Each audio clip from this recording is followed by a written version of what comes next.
I didn't unmute myself yet again. Now I'm good. Now I'm talking and I see lines moving and everything is right with the world. So, good evening, Internet. I have returned to you once again. Um, my name is CADave, and I am proud to GM the game of Insert Coin Floodwater. This is our 14th episode, and we have concluded that we will be continuing our game through the month of June. So those of you that are watching, there are going to be several more episodes coming up before we figure out what's coming next in our time slot. Yeah, I'm very excited. Oh, if you need to catch up on past episodes, you can visit happyjacks.org/shows, where you will find all of the shows that we have done before. They cover pretty much every genre and game system available. I, with few exceptions, but not many. Like I don't know if we've done a Roll Master game. I don't. There's a couple of other off weird ones that we haven't gotten to, but I'm sure we'll land there eventually. Anyway, and maybe someday we'll even play D&D on this channel. I don't know, but but that day is not this day. So, yeah. So let's go around and.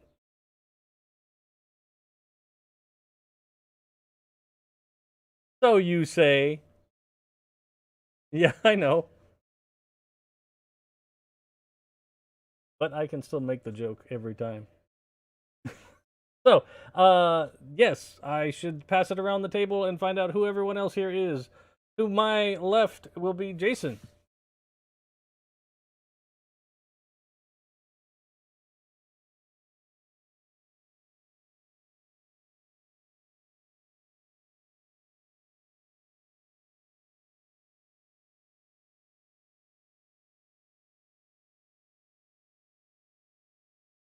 Hang on. I think I have messed you guys up this time. Not myself.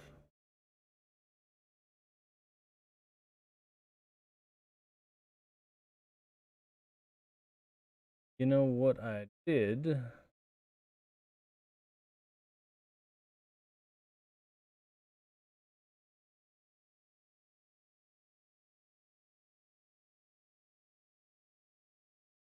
Well, and honestly, we should be muted. So, Amen, brother. There you go. There you go. Start again. Oh, I am happy to. Hi, I'm Jason. I normally play Jackson Crash Clay. He was tragically killed last game or 2 games ago, atomized as he went through a cheese grater of doom. And now I have taken up the role of Lisa, as Danny's older sister, featured prominently in our first campaign, and is back now from her successful career in Hollywood to visit the town of not Boulder City. Boulder City, yeah. Oh, Boulder City. I was thinking Boulder, Colorado. Is back now to visit the camping society and has gone through all of the strange discoveries since arriving. Hi. To my lower left, Nick. hey, hello everyone. Let's see if I can be heard or not. I will assume that I can be and continue to talk. I am playing Danny Alonzo, who is the party animal of the group in this current incarnation of the Boulder City Chronicles that we like to call Insert Coin. And I'm looking forward to being chased through a top secret facility by some crazy psycho. I think that's what's happening, right? Mm-hmm. Below me is Sam. Hello, I'm Sam. I play Cassie Abrams, the hacker of the group, scientist, aspiring supervillain, reason why we're in a top secret facility that we're not supposed to be in. So hopefully all this goes well, because otherwise it's my fault. I like the ownership. Bottom right is Jay. Hey, Jay here, playing Colin the Seeker, and that's it. That's all I got. Cool. And to my right is Mac. Hey guys, I'm Mac, and I'm going to be playing Midge Johansen, who is the Lone Wolf Playbook and also Deputy Sergeant of the town, and should not be somewhere where they might get taken away by some law enforcement I don't think these guys or are law enforcement. security, but it'll get back to law enforcement. That's bad. It's not a crime if the deputy sergeant is here. Sure. There you go. Right? That makes it legal, right? We're consulting. So about all of that. You're just really fast on the scene. Cassie has a very tenuous grasp on what is legal and not. Midge has noticed. Midge will remember this. Thank you. Thank you. All right. So we should, before we jump back into the imminent peril, we should find out what that imminent peril is. So, Sam. Oh, yeah. Let's find out. I don't remember. Oh, right. Sheriff Brody complimented Midge on handling the crab problem and offered to help clean up. She didn't mention the missing crash. She asks him about the nerds. They apparently live in the desert and they know things. Midge takes everyone aside, and Cassie suggests that they get into the dry loop area to try and open a portal from this side. Midge calls Danny on Lisa's car phone, and he is bewildered, but asks Lisa to drive him over. He tries to lie to her about the danger, but she doesn't buy it. They reconnect over the drive to Colin's. When they arrive, one of the big nerds asks Colin if the house has leaks, mushrooms, or possibly mold.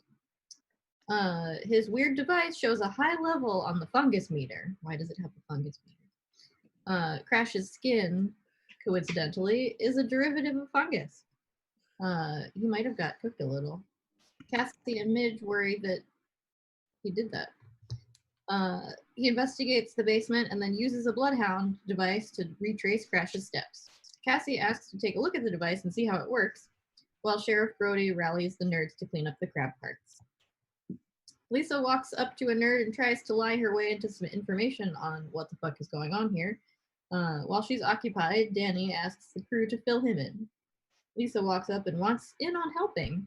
Midge is not convinced, but Danny advocates for her. At least if she's with us, we can help keep an eye on her. Meanwhile, Cassie grills Lisa on her robot stance and her preparedness to do crime, which she is pro both. Lisa invites them to visit LA sometime. To the lab!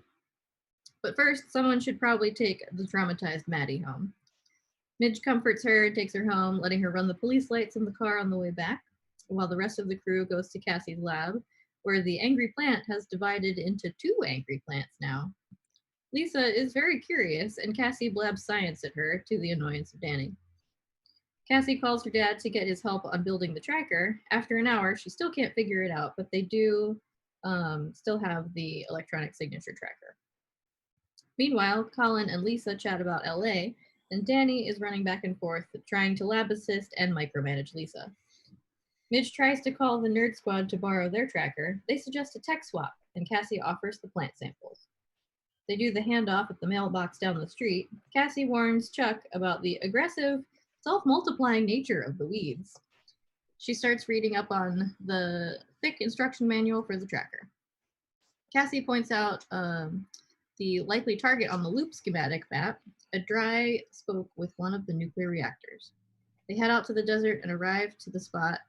There's only one small light on an outbuilding. No one around, and the tracks in the dirt are pretty old. Danny picks the padlock on the door well, then past the building, he sees a flash of light out in the dark. We open the door and head inside with flashlights and headlamps. It's sparsely lit, and 4 flights down, we find a heavy door. Danny opens it hesitantly. They head down a hallway, then start to turn a corner when Danny spots a camera mounted on the ceiling. He hoists Midge up to angle the camera and create a dead spot. Then they head down the spoke past material sciences and find some unlocked offices. Colin finds a lab with a security door that says Chimera on it. He breathes on the keypad, but that does nothing. Cassie and her mini robot take some time to brute force hack the door and pull it open. 10 feet in, there is a corpse in a tube. Cassie looks at some documents about cases and volunteers who were part of the project. Some of them lived and exhibited marked physical improvement. Some were discharged, and the last one, the notes only go about 3 months, then they end. Reports are from Dr. Martinez. Lisa says she met someone that came out of the program named Cooper. The last one who escaped, question mark? She starts to tell us about it, and then out in the echoey hallway, a voice starts going, Lisa, repeatedly, and then the camera gets busted. And we ended it on that cliffhanger. However, before we jump all the way back in, we need to do the questions. Questions. So, for the last session, did you participate in the session? Yay, you all got an Yes. XP. Did your problem of relationships get you in trouble? Seems likely. Yeah, I gotta go look for my dumb boyfriend through a portal. He's on mute. That's more fun. Crash is muted. Yeah, you're muted. Because he's in My the portal. Lisa's problem actually didn't show up in this case, so I'd still give you an XP because your relationships have dragged you into.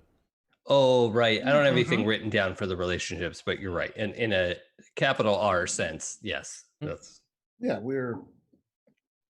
in copy You have that. broken into a secure government facility with people, Yes. not just because you were driving by and went, I think I'm bored today. Fair Number enough. 3, I don't think anybody got broken and forced to take a scar. No, Mm-mm. I'm upset. That counts as something, right? Yes, that's on the road. Would like to see your manager. Did you put yourself in harm's way to resolve the mystery? Yep. Yeah. I think we have, yes. Broke into a federal facility. Good job, everyone. And then, did you learn something new? No, No. I don't think anything came up. Mm-mm. Dang it, Lisa's bleeding all my XP. Womp All right. womp. That I have, I can level up one thing, so. As can I. And I think that I'm going to go ahead and put the point into sneak because last episode was a sneak heavy episode for Danny. Sure. In looking at Crash's character sheet, Dave, I'm seeing he has 8 XP. Is it okay if I spend something to raise a thing? Well, sure. If you assume he's still alive. Yeah, well, I mean, just as a guess. And Okay. skills can go over 3, right? At Yes. this point? Everything can go up to 5. Yeah. Okay. I think I'm going to bump his tinker up because he's just doing nonsense. That's logical.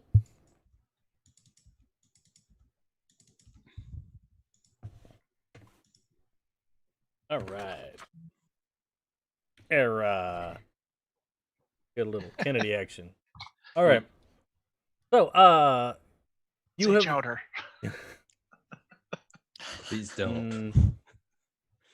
There was this restaurant in Connecticut that was literally called the SS Chowder Pot, and it was glorious. It was so I good. wish I didn't know that, and now I do, and that's in my mind forever. And it was as super nautically themed as you could imagine. Like, imagine that pirates restaurant from The Simpsons. Like, 100% this place. Like, in fact, Amazing. some of the decor ideas that I used when we met the pirate dive shop guy absolutely came from that place in my memory. So Yeah. I don't know if they're still there. It's been many years since I was in Connecticut. All right. So you have heard the call and the smashing of what likely seems to be a camera.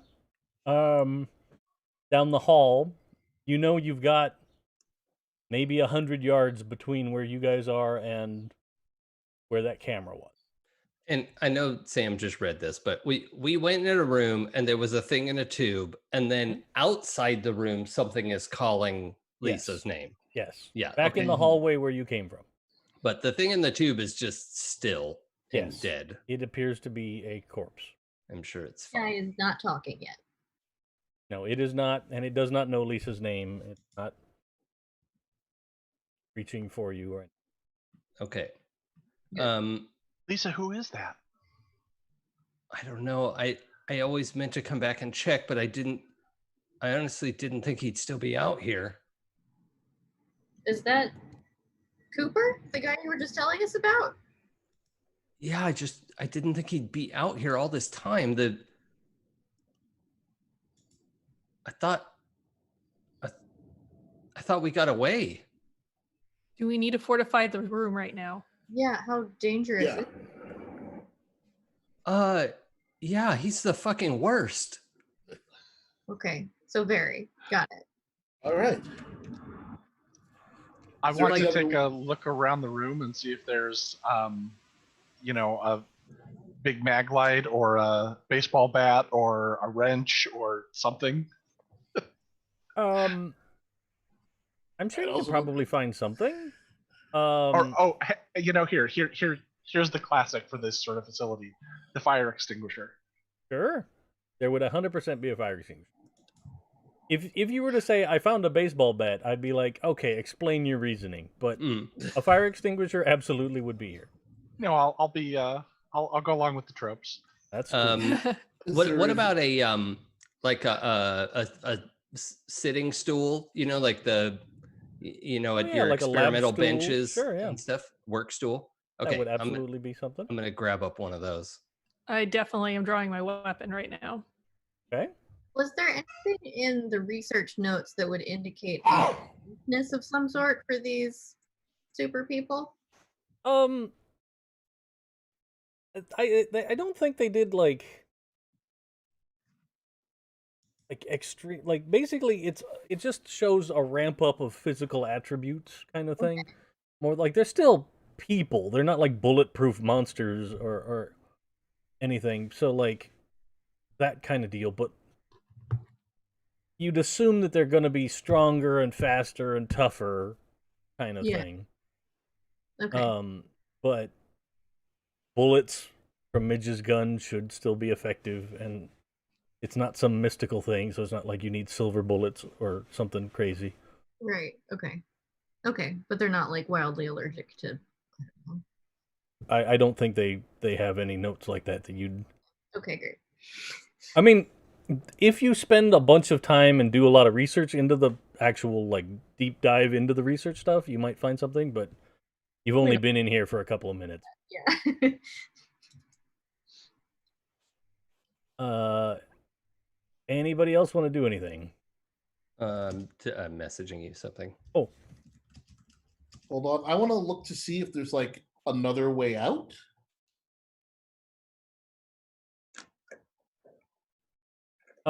there's... I think there's a second door onto the same hallway. Like, it's Okay. almost like a big, like, in my head, I'm picturing the hallway kind of almost like a high school hallway, like where most Yeah. of the classrooms have a front door and a back door kind of a thing. Got it. This one's Got it. probably Same like- space. It's like a multiple classroom length kind of room, because it's a big area you guys are in, but like it still has the two doors, one at each end. But it does open onto the same hallway. Because the whole facility is basically built along those spokes or along the outer Right. ring, or then there is like a cluster of buildings and stuff in the center, but that's still quite a ways away. Got it. Okay. I look for. Are there any other sort of weapons? Any? Basically, like anything you could probably... There's probably some surgical stuff, scalpels and that kind of thing. There's probably some other fairly heavy furniture, that kind of stuff. I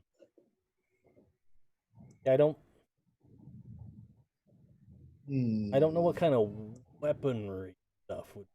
Like, you could maybe make an argument for there being like a fire axe Mm-hmm. You know, in one of those One break of the glass. side. Yeah. Okay, I guess if there is one, I'll grab it. Sure. Because I should be the person with the fire axe. That seems Yeah, that adds like up. a thing that should happen. It does not, but nonetheless, I'm the person with the fire axe now. I approve this message. Yes, good.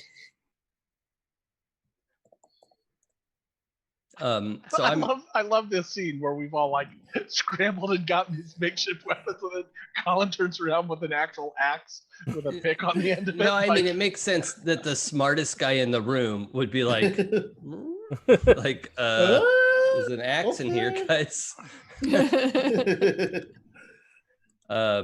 Yeah, I think also Lisa is, you know, like has a hold of this seat, you know, this stool to wield like a weapon, and is standing next to Danny. Danny, where are you like posted up by the door, or in relation to the door?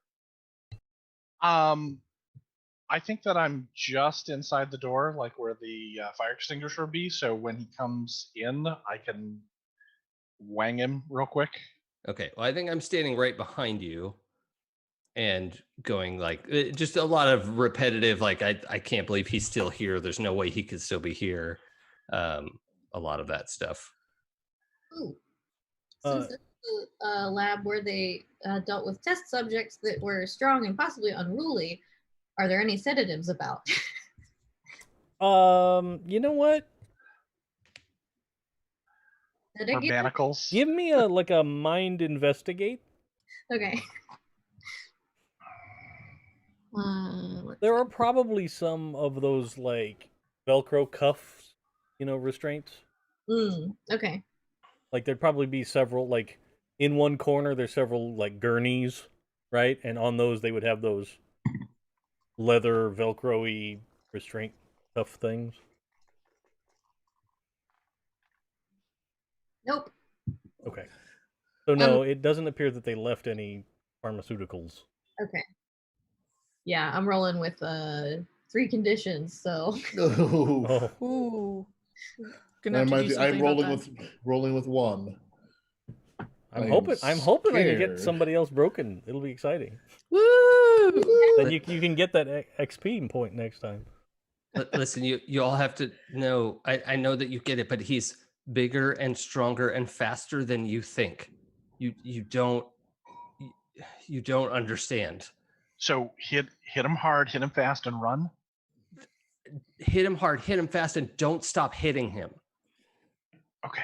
Until he stops moving. Midge has got her gun facing right at the door. And, like Lisa is like panting behind Danny. I guess I'll stand next to Midge. Okay. So you hear like coming down the hallway, you hear like envision almost like Malcolm McDowell from Clockwork Orange, right? He's sort of like skipping, and there's like humming a tune, and like you hear the like shuffling footsteps of someone doing a little dance as they walk, and like doors are getting kicked open. It sounds like, because you hear like the doors whack and then slam into the wall, that kind of thing. But it's just like a jaunty whistle coming down the hallway. Is it bright sunshiny day? Yeah. Yes, now it is, sure. Does anybody want to look out in the hallway? Or are you just going to wait? Or do you want to try and barricade the door? Anything like that before you're... Do both of the doors have that like keypad lock on them? Yes, but the one door, that keypad lock is disabled. Okay, yeah. You never broke the other one, so it's assumed still locked, probably. Okay.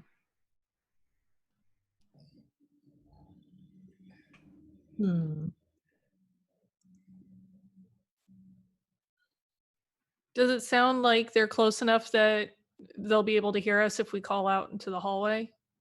Probably. I mean, like, you can hear clear sounds of people, or at least a person out. Okay. Midge is gonna holler out, "Don't come any closer." and like the whistling stops right away. And then you hear oh, that doesn't sound like Lisa. You brought friends, did you? Armed friends. I suggest you turn around and leave. Ooh, well, I've got 2 arms too. Lisa's breath is getting more ragged. Lisa, who is this guy? He's the psychopath who wanted to turn us all into what he is.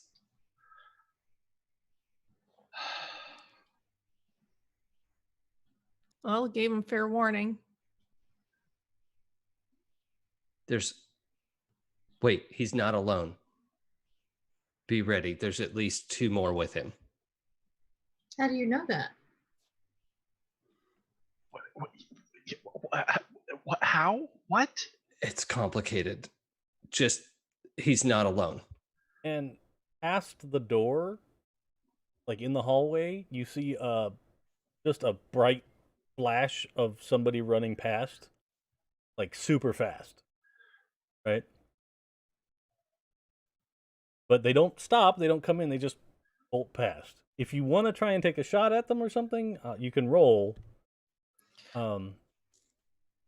I don't think so. I think she's gonna wait to a point where she can get a direct shot in. Okay, good. And then you hear the other door start to rattle a little bit.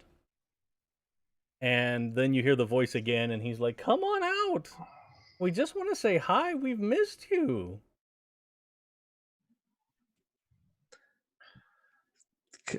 Oh, I just brain farted. What's this guy's name again? Out of character? Cooper? Cooper, right.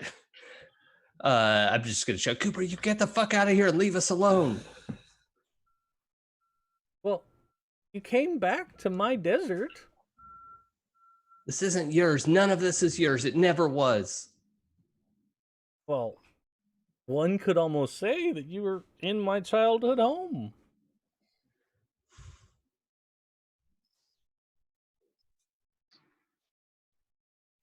And you hear like more like rattling on that back door. It's it's not unlocked, so it's still secure, but it is rattling pretty viciously. There's just one door in here, right? No, there's 2. Oh, okay. So there's the locked door that you guys didn't come through. It goes out to the hallway past where you went. Mm-hmm. And then there's the door that you guys broke open. Right, okay.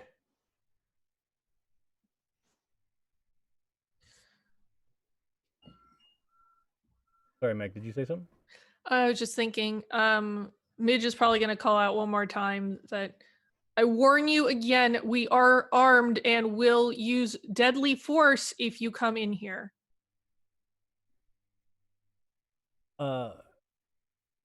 Like through the door, just like an office chair is like whipped around the corner of the door and thrown into the room.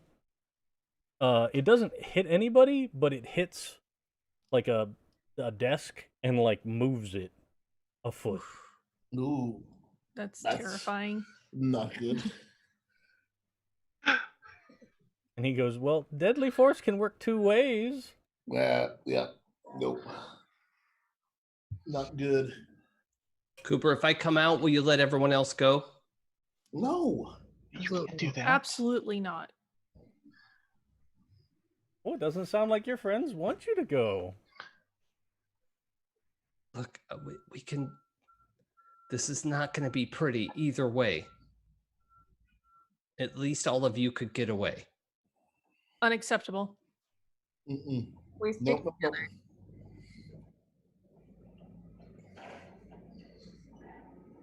Dang it.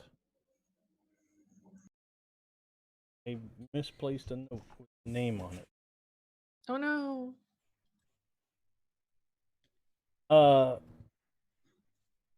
Well, we'll get there in a second. So, like in front of the door, like you see 2 hands come out in front of the door, like showing you empty hands kind of a thing. And then like a young teenage girl steps out, and she's wearing like stonewashed jeans and fashionable top of the 90s that's not flannel. Sorry, I don't know much outside of that It's like a subculture from the 90s. baby doll dress over jeans. Yes. that- Sure, Yeah. there we go. With that hideous tiny daisy print everywhere. Yeah. And she's like, look, he just wants you to come home. That's all. This isn't my home, and it's not yours either. Yeah, it is. He's been nothing but nice. He's in your head. You wanted to do so much more than this. Hang on a second. My dog is eating something inappropriate. Uh-huh. Dog problems.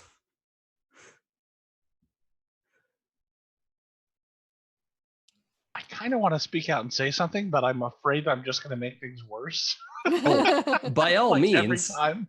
please do. Those are the best scenes. Yeah. Well, at first I didn't know if he or they knew how many of us were in here, so I didn't want to say anything loud in case, if they thought that if he thought that it was just Midge and Lisa, Mhm. Mm.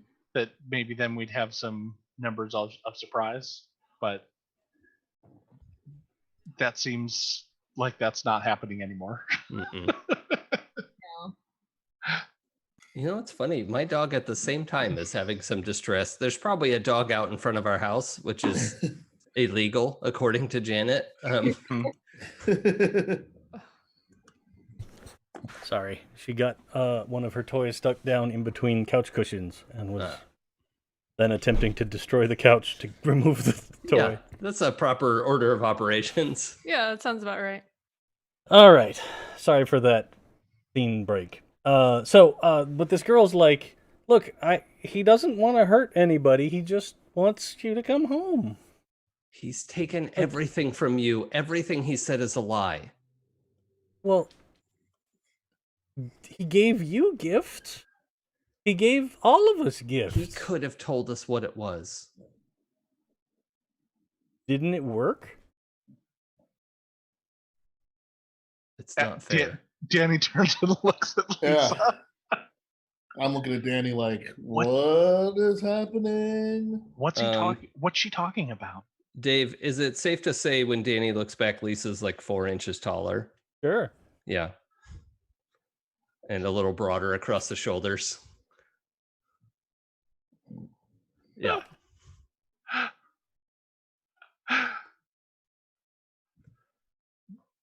Was your sister always that tall? What is going on here? Well, I've always envisioned actually that she is taller than Danny naturally, but now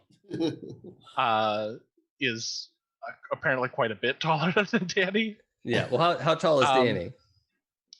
I have Danny as being not, fairly short, like within in the low range of normal, which is hard for me to determine because I'm half a giant. But, Right, just indescribably small. Right. So like 5'8"? Yeah, like that. 5'8", 5'9". Right. Yeah. Okay. So I think Lisa's probably like 6'2" or something right now. Okay. Wow. And built to be 6'2". What? She has a home and she's come home and it's not yours. And the girl's like, fine, I'll tell him. And she like starts to back out of the room. And tell him to do his own dirty work instead of sending you. Yeah. So like she starts to back out of the room, but then like drops down to kind of all fours and pushes forward super fast. I'm gonna get in the way. Very good. And then at the same time, the back door rips open, and a dude that I don't think any of you recognize comes charging in through that door, and you hear like kind of crazy giggling in the hallway, right? From the original voice, like you hear the like Lord. that guy's in the hallway. But the dude that came in the back door, he's not very tall, but he's like the Thing, right? He's just like super The tank. of a human, yeah. Oy. And like that back steel door like punched in and like whacked and like embedded in the plaster behind it. And then this girl is coming forward. You can intercept with a body force. Okay. If she was running to the room, I think that I would have immediately tried to swing the fire extinguisher at her as well. Okay. So I don't know if we're going to get in each other's way, or if you're pushing me out of the way, or what's happening. Yeah, I mean, I would try to intervene between Danny and her, and what I was picturing was swinging this stool like a baseball bat, just like swinging for the fences. right, well, like holding on to the end of it and swinging it. Instead of a body force, why don't you do a body move? Okay. In this case, it's to the just same see if you dice. can get there first. Yeah. Before Danny takes a swing. Wow, that's a lot of dice for no successes. Ah, very good. Oh, I also didn't do the -1 for my So you have no successes. yeah, no. So like this girl like pushed forward and leaps into Lisa and like bowls her back. Because like the push off that she got off the ground gave her enough momentum that like when you stepped up to swing, he caught you in the chest and kind of pushed you backwards. Mm.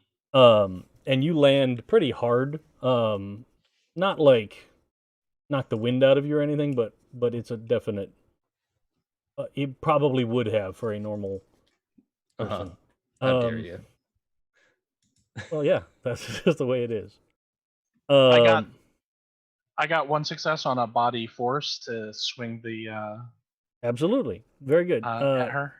So she kind of has pushed your sister down and like landed sort of on top of her, and you just step in and swing this fire extinguisher and clock her in the side of the head, and like she just kind of goes over. Like she doesn't look like she's out, but she's sort of got her bell rung a little bit, and she's get off her, minorly stunned. Out of character, this is totally the annoying girl from our one shot. I don't remember her name. That's the name I lost. Oh. Yeah. That we had the new Wilderness Club people. Oh, at your con game? No, we did when everybody when we were played Maddie's friends. Like Maddie's friends. Oh, right. Okay. Yeah. So this is that girl. Yeah, Kel Surprise. Mm-hmm. And then who was closest to the other door? Probably me, I guess, because I went looking for the axe. Okay. And I was standing next to Midge, so. Mm-hmm. All right. So you're gonna have to make a body move. Oh, good. To avoid a gurney that's flying at you from that side of the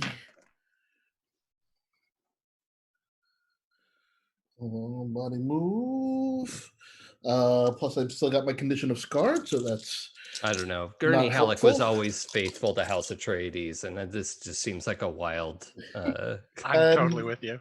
That's a whole bunch of no successes. Okay. So I'm gonna have you mark probably injured.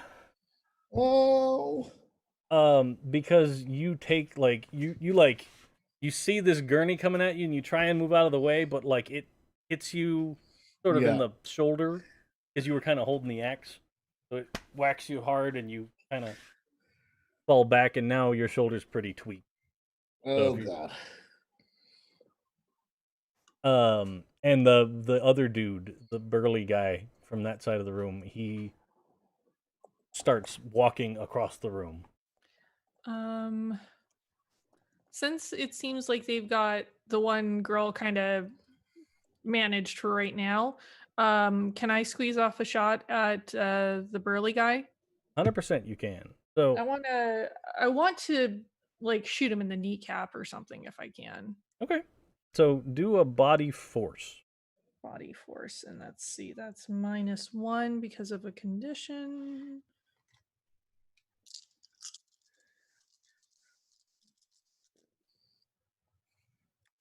No successes. Okay. What? Just real fast. What kind of gun does Midge use? Does she use like an automatic, or does she use a revolver?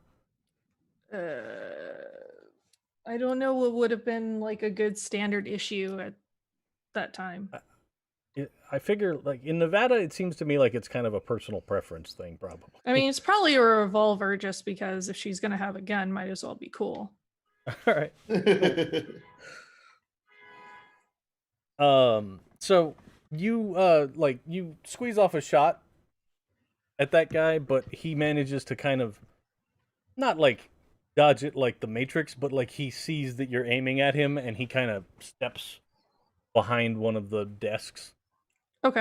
So the shot kind of hits the desktop and doesn't hit him. What a dickhead! He should just stand there and get shot. Yeah. An asshole. Right? For sure.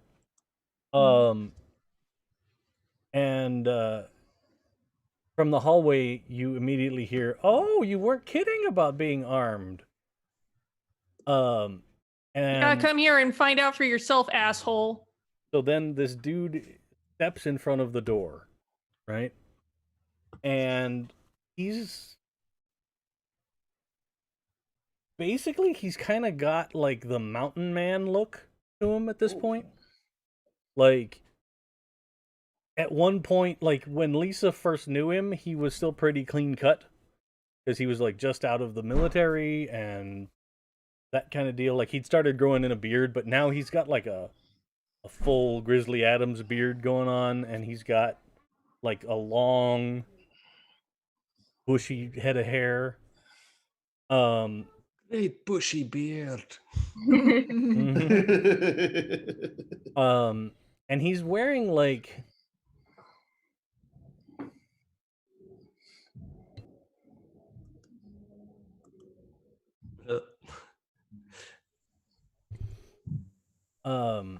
and then he's wearing like it was probably once a dress shirt, but now it's just kind of dirty. Like it might have been a white shirt at one point, but now it's just kind of a dirty shirt and a pair of jeans.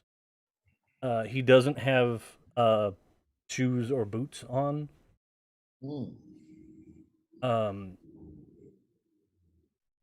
Is that because his feet are too big?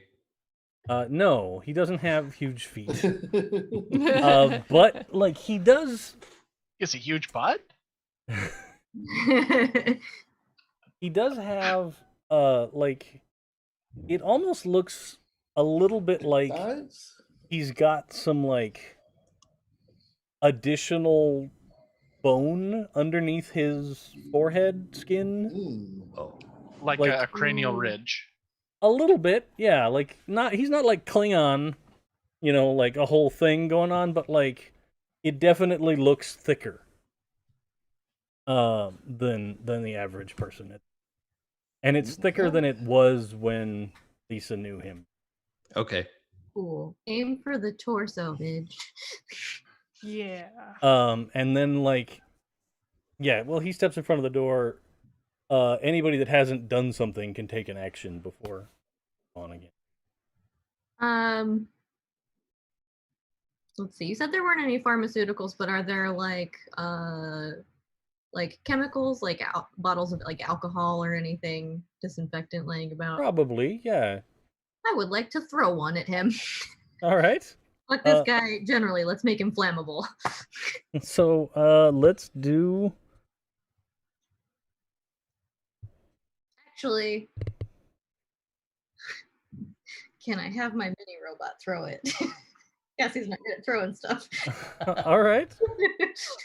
Yeah, for sure. Like it can have a little catapult attachment thing on its back. Trebuchet. Yeah. Trebuchet. I was about to say, how dare you, catapult? Well, it all depends on if it's counterbalanced or not. Yeah. I imagine it's like one of those BattleBots thing where like it holds it in like an arm and then it flips like its whole body, so its whole body is. Oh yeah, all right. I dig it. I like it a lot. So you can make a body force with +2 for your robot. So I get to roll 2 dice with my minuses. You can do it. Can Crash help? Anybody can help if you can explain why or how. I mean, Crash has had extensive conversations about engineering and counterbalancing, and I don't know. That's a stretch. Do you think that that's gonna work? If you do, I'll give you an extra die. No. There you go. I have 2 dice. Oh, nice. Woo! One was a success and one was a 1. Feast and famine. So it's a glitch. Yeah, at least it's not fucking Shadowrun. Yep. So you like hand this little bottle of rubbing alcohol to your robot, and the robot like it kind of pushes itself up and does like its double flip and then lands on all its feet, and this bottle sails across the room and it just hits that guy square in the face, right? I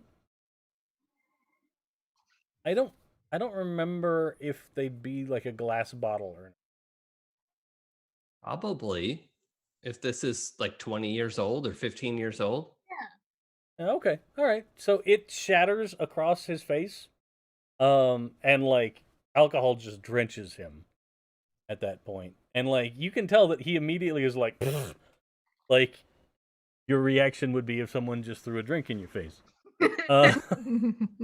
with the side of glass scrapey shards. An additional action to say something to this asshole right now. No, it's totally free to All right. idly quip at him. So Cassie's gonna pull out a lighter out of her pocket, light it up, and go, "Listen, asshole, I got a portal to open. You are in my fucking way. We do not have time for this." Action, Cassie. Yeah. My hero. That's good. All right. You know what? I actually I'll give you an extra action. Why don't you do a heart charm? Oh. That like, but you'll need 2 successes. Well, I only get to roll 1 dice.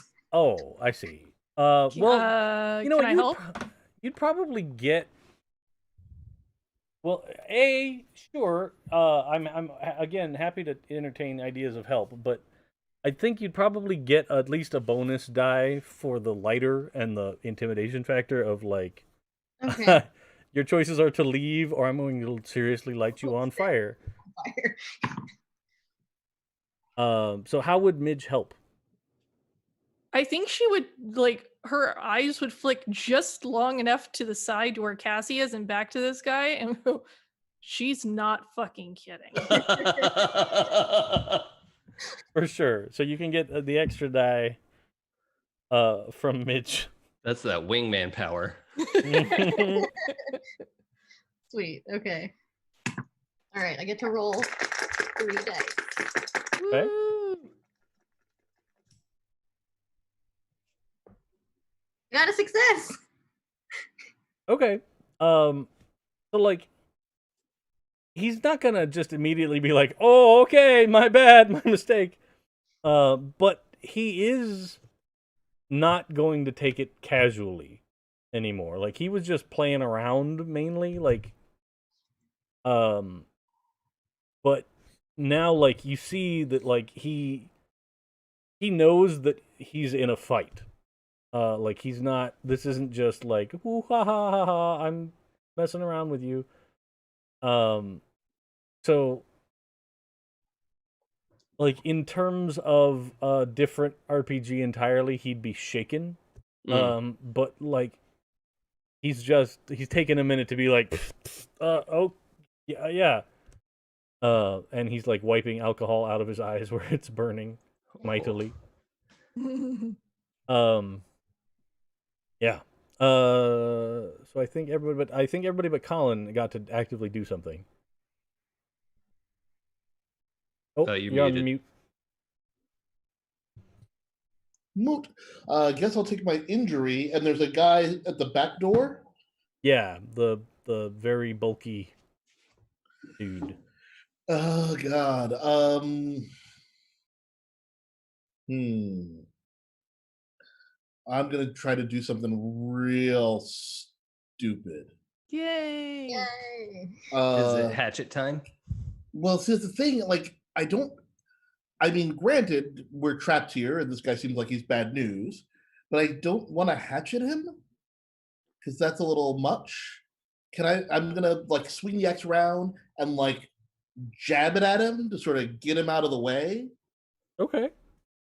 You can absolutely like. So I'll give you two options here. You could roll a body force, or you could do heart charm, whichever's better for you, because you're like trying to intimidate him back. Heart charm is better because that's at least 3 die. Okay. Everything else is less than 3 with my 2 conditions. And I give you +1 for the fact that you're whirling an axe. All right. That's intimidating. Though I mean, I am trying to like push him sort of away. Yeah. This would be less effective if you were just like flinging your arms around, like, get away from me! Get back! Like a muppet. Yes, that was 1 success. Okay, so like, he looked pretty confident after he chucked a gurney at you, and like clearly hit you with it. But then like you kind of like steel yourself and you stand up and you're like, get back! And he's like he stops moving forward and he kind of steps back to the side. Okay. Because you're like flinging this axe back and forth, but you haven't hit him with it. Like you didn't give him the surprise axe from The Shining. Okay. Anything. Yeah. No. Yeah. I stopped short of there, but sort of. So I'm keeping him back. Mm-hmm. He seems semi-corralled to the back corner of the room, in front of you. I guess I turned to Midge. Like, should we go this way? Should we let's get out of here? I don't think running's going to help us right now. It's certainly not going to help them. Okay. All right. So the teenager that kind of got knocked to her side, she like you all hear like a groan, and she like pushes herself up on one arm to like the sort of tripod lean kind of position, and then like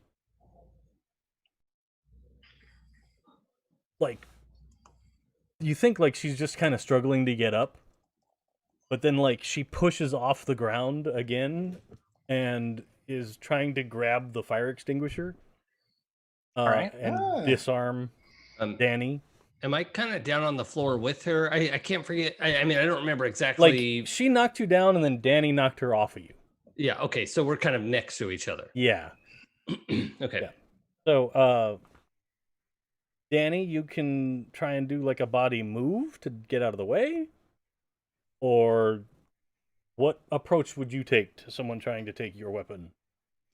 If she's trying to grab it and like pull it towards her, I'm going to go with it and just try and slam the thing directly into her face. And she's like, if she's pulling and suddenly I don't have any resistance and I'm going with it.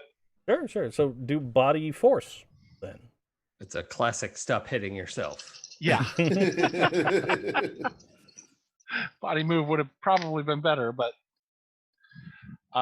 and with that roll, yikes. I think that what happens is that Danny starts to do that and hit her in the face, and then kind of realizes that this is a 13-year-old girl, and has the moment of like, "Oh God, what am I doing?" Because that was no successes. Okay. Did you want to push and re-roll?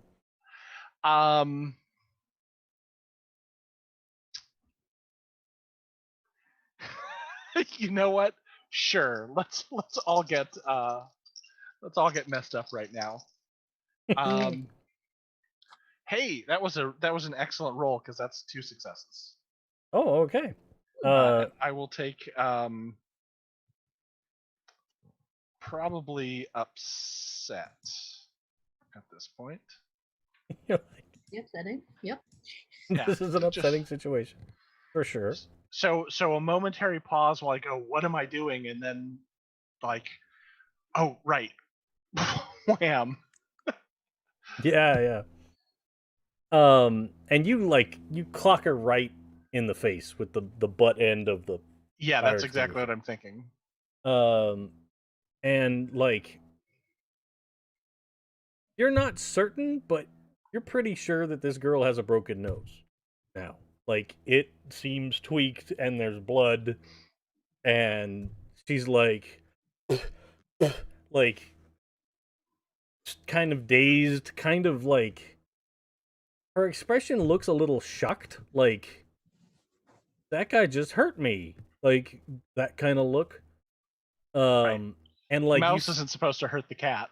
Yeah, exactly. Yeah. And like you see, like, as she kind of does this, like she's kind of wiping her face, and then when she looks back at you, like her eyes have gone all silver, and she like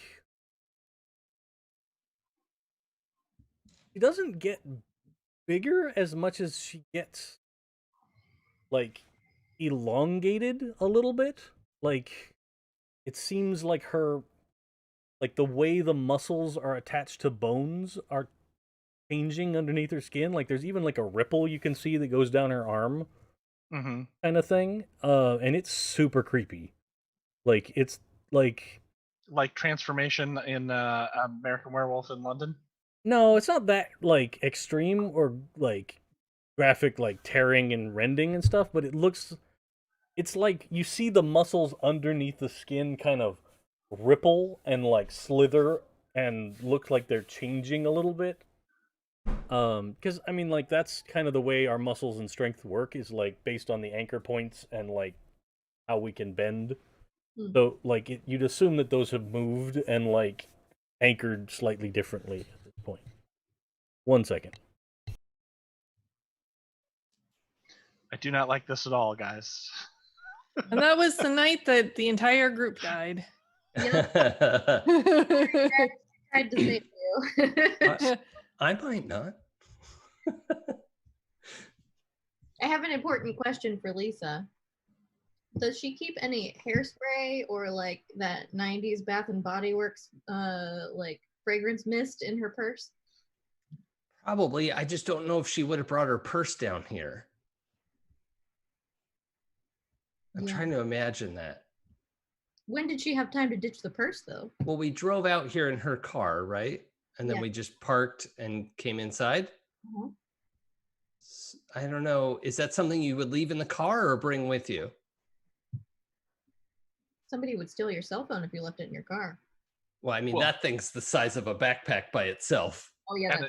And it's attached to the car. But somebody could easily walk up to the car and steal the purse out of it. And so at the very least, probably bring it with her. Yeah. Okay. So that's a good point.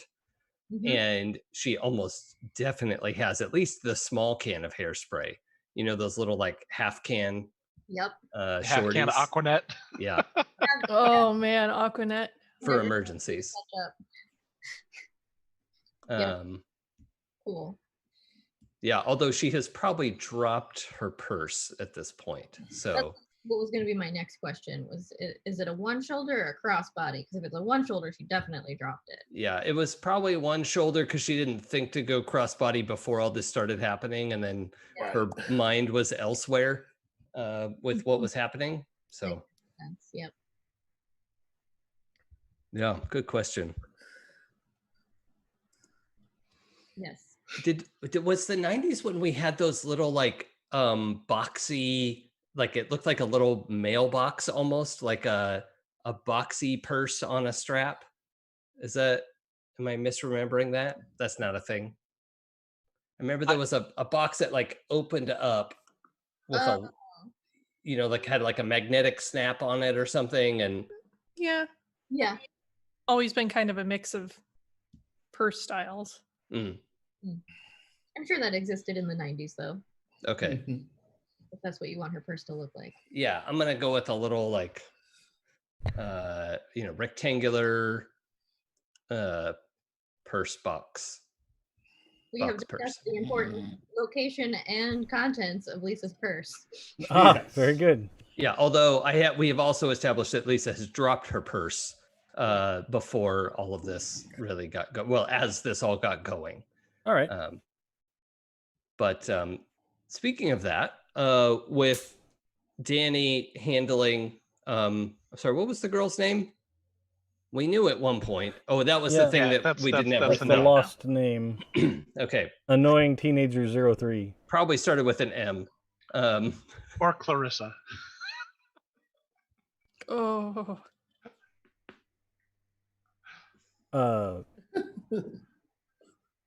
So yeah, you saw rippling muscle stuff. That's where I left you. Is full of weakness. Yeah. But from the outside looking in, it looks like Danny's in control of the situation, right? Yes, I mean, so far, like she gets clocked in the face real good, and kind of knocked it back onto her butt, right? Like she was reaching to get the thing, and he goes, and down she goes. Gang, is it okay if I do a thing? Oh, please. Next. I mean, it's just since we don't have an order or anything. Sure. Yeah, do. So what I'm picturing is Lisa, like, getting up, because she got knocked down. But she got up again. Well, not, yes. It is era appropriate. Is getting up, like, almost on all fours, ready to spring at Cooper. Mm-hmm. And turns to Danny and in this, like, low voice, she says, "Don't kill her." And then leap to like shoulder charge Cooper out of the doorway. Okay. Is my goal. I want to like tackle him. So do a body force. Okay. And I have noted my -1 for my condition. Good. I have 2 6s. Oh. Nice. Nice. So that was the problem. Rolling too many dice. That's what we've determined in this game. It just invites them to go, somebody else has it. Yeah. Yeah. Don't worry. So you push off and like shoulder tackle him right, like upper chest kind of grab.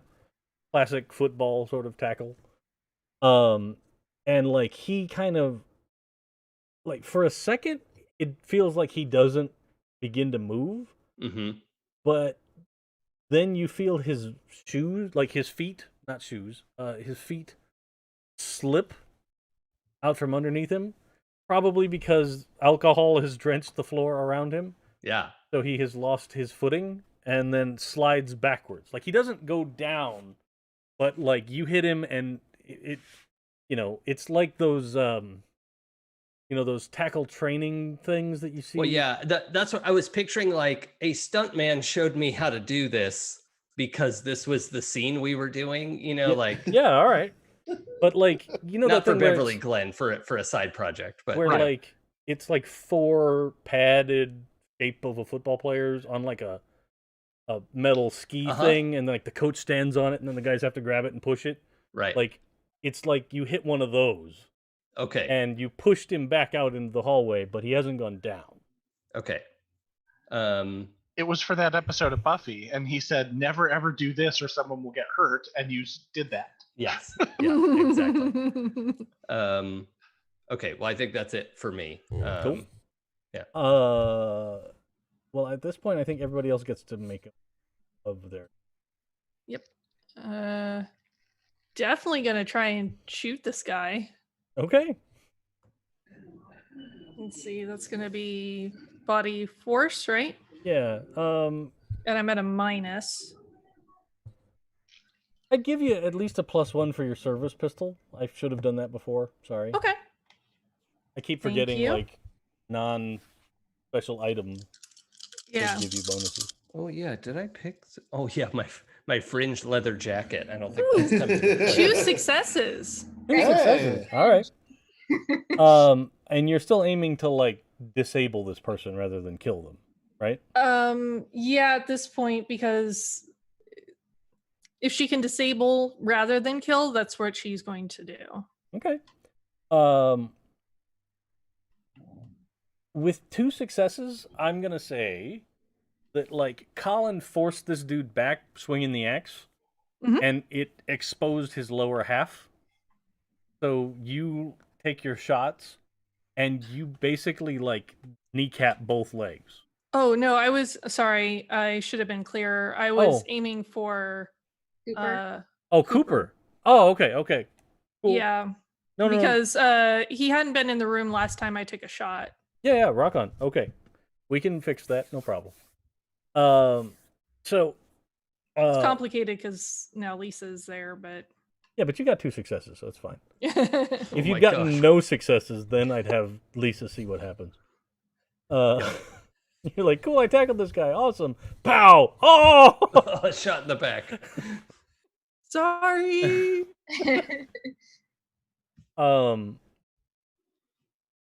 Do a scene of like Midge like planting the gun on the other dude later. Sorry about your sister, Danny. Oh man. We thought relationship in this game were messed up to start with. It's just gonna get so I just much better. slowly go back over and I hand him his flask again. Oh, God. Wow. All right.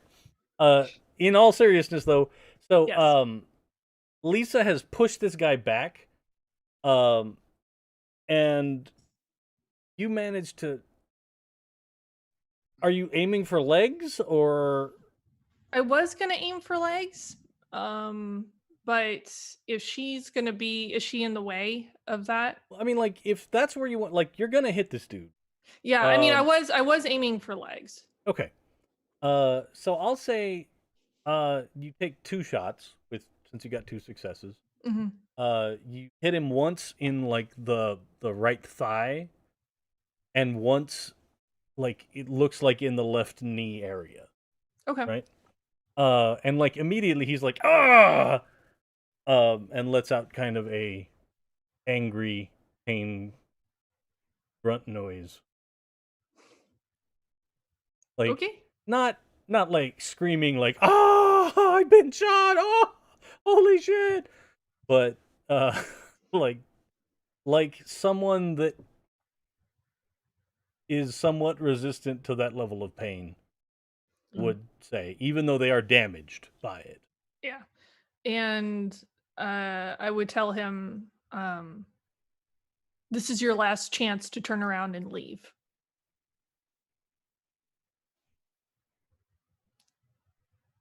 Okay. All right. I like it. Sam and Colin. Yes. Cassie and Colin, I should say. Sorry. Cassie Yeah. would like to retrieve the very flammable bottle of travel hairspray from Lisa's purse, which is lying on the floor conveniently. All right. You can absolutely do that. To make a makeshift flamethrower. Okay. Lighter. The old can of Pam. Yeah, there you go. It's already covered in alcohol. Okay. So are you gonna go after that dude, or are you Yep. gonna? Yeah. Oh, okay. If you take out Dracula, all of his minions turn back human again. That's science. That's a possibility. That's yeah. It's definitely a hypothesis. We're gonna test it. Don't worry. Science. Trying. Yeah, so I will stay flamethrower distance away and just yell, Lisa, move! And then Okay. So we're gonna do this in 2 parts. okay. The first part we'll do. I'll let you roll a tech tinker to use improvised weapon like that. Okay. Great. And Lisa will have to make a body move to get out the way. Okay. Otherwise, she will Does my take condition collateral apply? damage. Yeah. Okay. But what if it didn't? Then you would roll 1 more die, but it does. 0. Oh, okay. Might get a little crispy. You can consider pushing. Yeah, I'm gonna. Let's do that again. But you can wait a second and see what. Okay. Okay, I'm gonna have to push. Ooh, nice. That's number 4, right? Okay, so we both Yeah, push. Okay. Oh boy. So which one are you marking then? Well, I only have injured left. Okay. I might get Oh sick. no. But how could you have gotten injured? That's hard to imagine. Yeah, it's never gone wrong spraying I did. flammable liquids past a lighter. Nah. Yeah, I'm marking exhausted, by the way. Okay.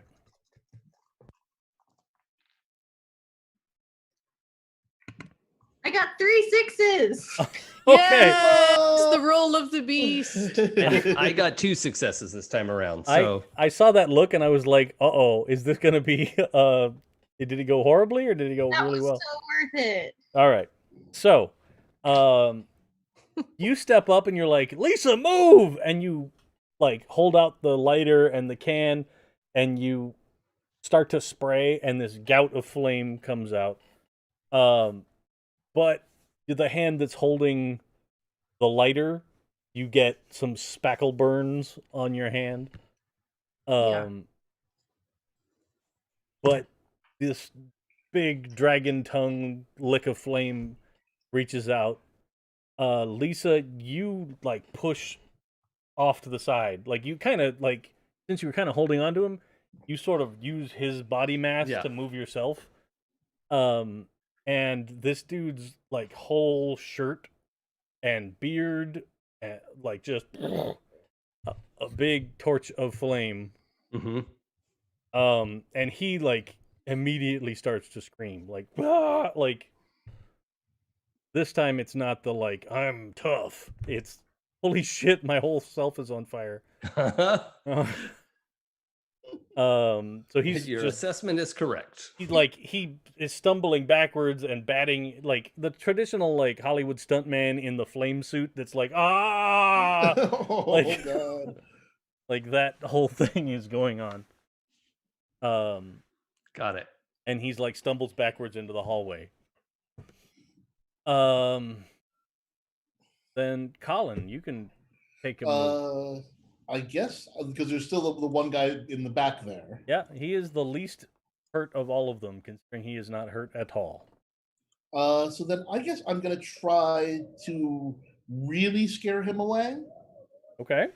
Because I mean he just saw his friend get lit up like like a torch there, and his other friend got shot. So I guess I'll like grab the axe and just sort of like run at him menacingly, All and right. screaming over my head like, "Ah, get out of here!" Okay. You're gonna give him the old sand people trick. Exactly. Single file to hide your numbers? Yes. It will return in greater numbers. And so that we said that was heart Charm. charm. Let's You scare him, but you're charming about it. Exactly. You know, I scare him with my heart. Look into my heart. That's 1 success. okay. I'm gonna give you like a bonus extra effect because their leader literally was just lit on fire. So this guy's gonna be like, "Fuck!" and just like he he moves in a way that betrays his size, right? Like he moves very quickly.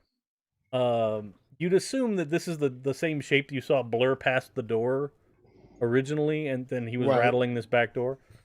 But like he bends and pushes off at this awkward, weird angle, and is out the door back into the hallway just in the blink of an eye, right? Like super fast. Okay. And like, yeah, he's gone out the door, so you don't. That leaves for me. We'll come back around to the teenage girl, maybe named Clarissa. And I remember like everything about her. I remember everything about her life. For the life of me, I can't remember her name. I remember the other two were twins in the Wilderness Club too. I just annoy myself sometimes by not. Wasn't there a Claire in the group? I don't recall. No. Okay. But anyway, she like, you see her and she's like wiping the blood out from under her nose. That seems like it's already stopped bleeding. Yeah, and like 2 successes on a fire extinguisher to the face don't get you what you. Well, no, I mean like you a lot. but like she is injured because of it, but like she just seems to I get it. clotting quickly. But like she stands up and she's like, she goes to try and like be the tough brute, right? Like the embarrassed street punk reaction of like this isn't over, and like nobody makes me bleed my own blood. Yeah. But like she like stand like she does almost like the martial art like leap back to your feet move. Yeah, I kip up. There you go. That's the terminology I was looking for. Almost like that, but not quite as graceful, right? It's just more a matter of strength.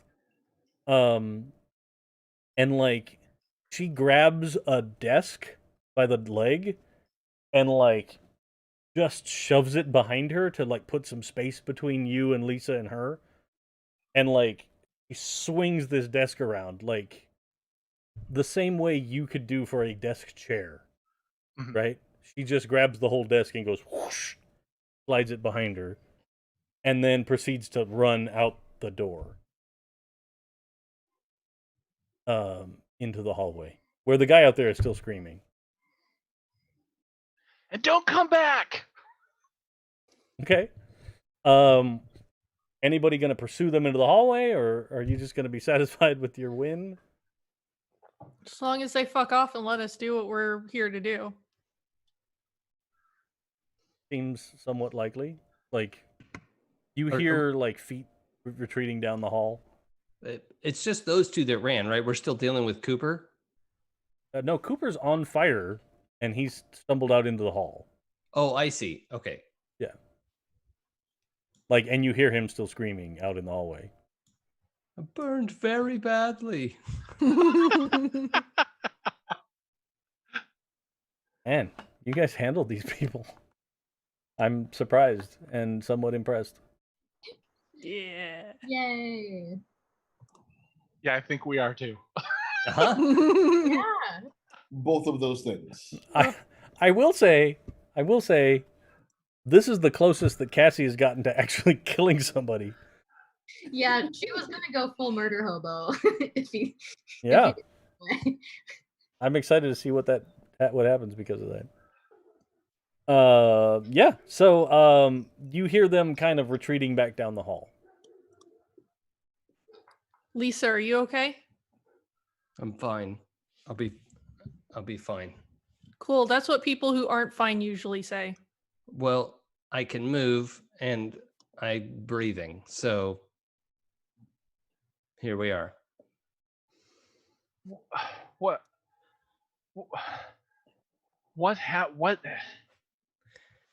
Superhuman. Is he always like that?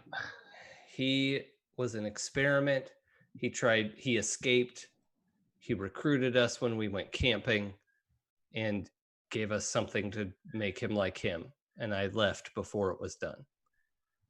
So And he infected you with a thing with a something like that. Yeah. I don't know how it worked.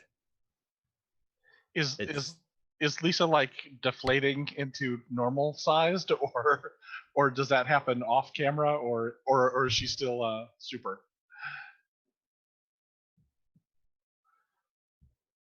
I'll leave that up to David. Oh, well, I was leaving it up to you.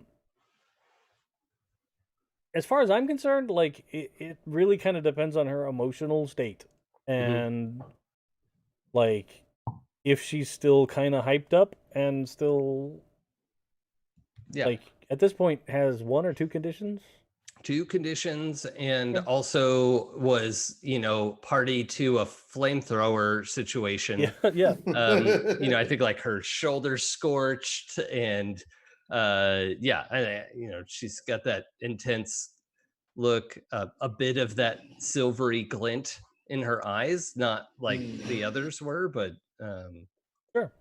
So, like, I don't think it's not like an instant switch kind of a thing. It's more like, when someone's been in like a high adrenaline situation and then there's that like long tail of like Yeah. calming back down, that kind of thing. So that's probably more the situation. Oh God, are you okay? Your jacket's burned. Are you okay? yeah, it's fine. I'm fine. We should move to find your friend while we can. Who knows how long they'll be licking their wounds. Cassie, how's your hand? She's if the faucet in here is functional, she's running it under a cold tap. I mean, it's fine. It's not my note-taking hand, so that's good. But Wait, you think they're gonna come back? We set that guy on fire. He was totally on fire. yeah, he's not dead though. He's still screaming if you listen real hard. He'll survive it. He can heal up from that.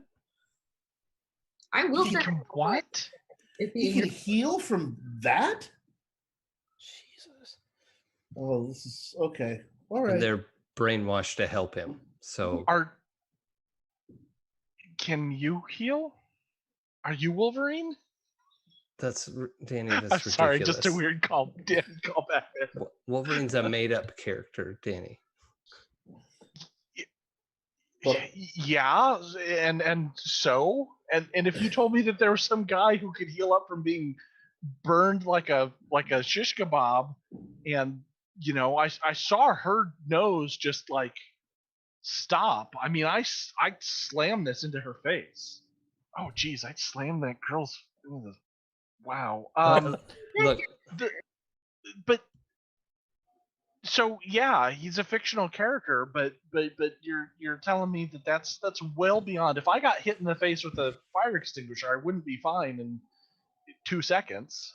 well, like I said, we were altered. I don't know. I haven't done a test. I don't want to wind up in somebody's experiment somewhere. So, I mean, I could check you out at the lab later after we're done all of this, if you want. well, I just don't want to be someone's guinea pig. No, of course not. I would never No. like a guinea pig. I don't experiment on them. They're too cute. Okay. That's suspiciously calming. I Cassie's entire personality is suspiciously calm. Terrifying suspicion. I feel like we do need to keep it moving and look through Yeah. We should probably Yeah. go. Portal's lab while we. Someone's gonna come looking. Yeah, he did smash that camera, and somebody's going to notice that when the feed goes down. So, we might be on a ticking clock here. Yeah. I Right. also discharged a gun twice, and we had a guy screaming on fire. So yeah, we should definitely keep moving. yeah, Well, I mean, we're pretty far underground, right? yeah. Just if somebody else is in this building. Yeah. Well, what happens in the loop stays in the loop, I think. Is that the case? Unless it opens to a ever. somewhere else. Whoops. It seems like plenty of things get out of the loop. Yeah, alien crabs beg to differ. Yeah. Did anyone Our see my whole purse? lives. Oh, it's over there. I used all your hairspray. I'm sorry. I don't think I'm going to need hairspray tonight. Thank you. Next time, pack more though, because that is very useful. I'll take that under advisement. Thank you for your help. Yeah. I. This isn't the time, but I think we need to have a long talk. Okay, but you're right. This isn't the time. Okay, but I won't forget. I don't think you're stupid, Danny. I never did.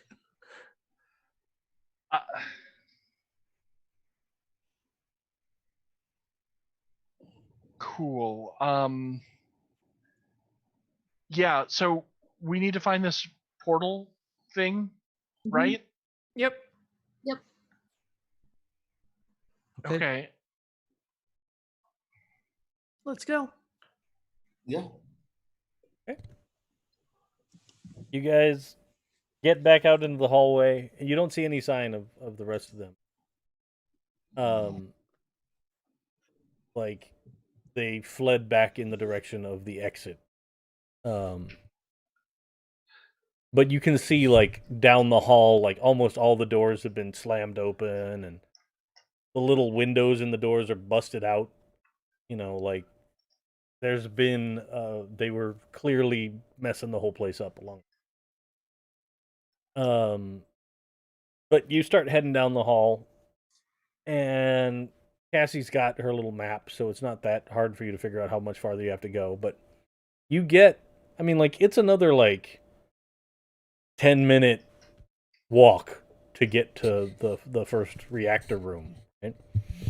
And you get there, and there is like a much bigger door. Think like vault kind of door here. That is the door that leads into the reactor room. Well, that looks promising. There's nobody standing out front of it or anything. There's just.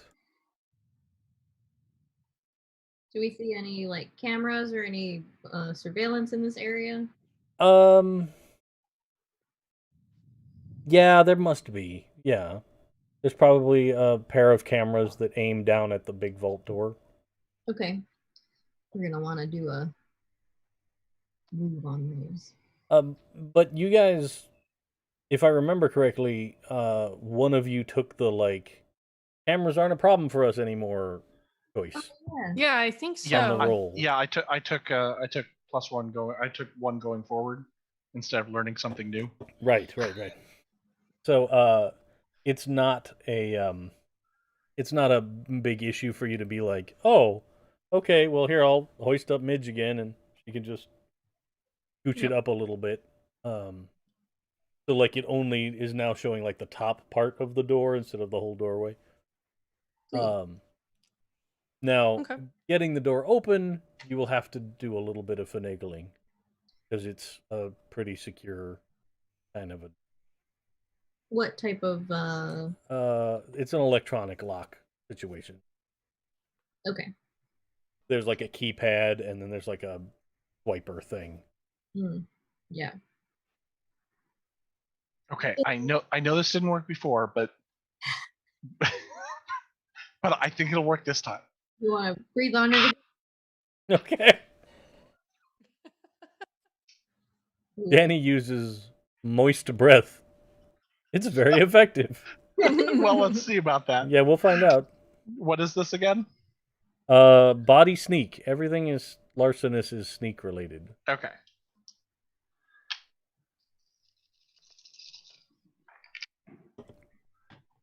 One success.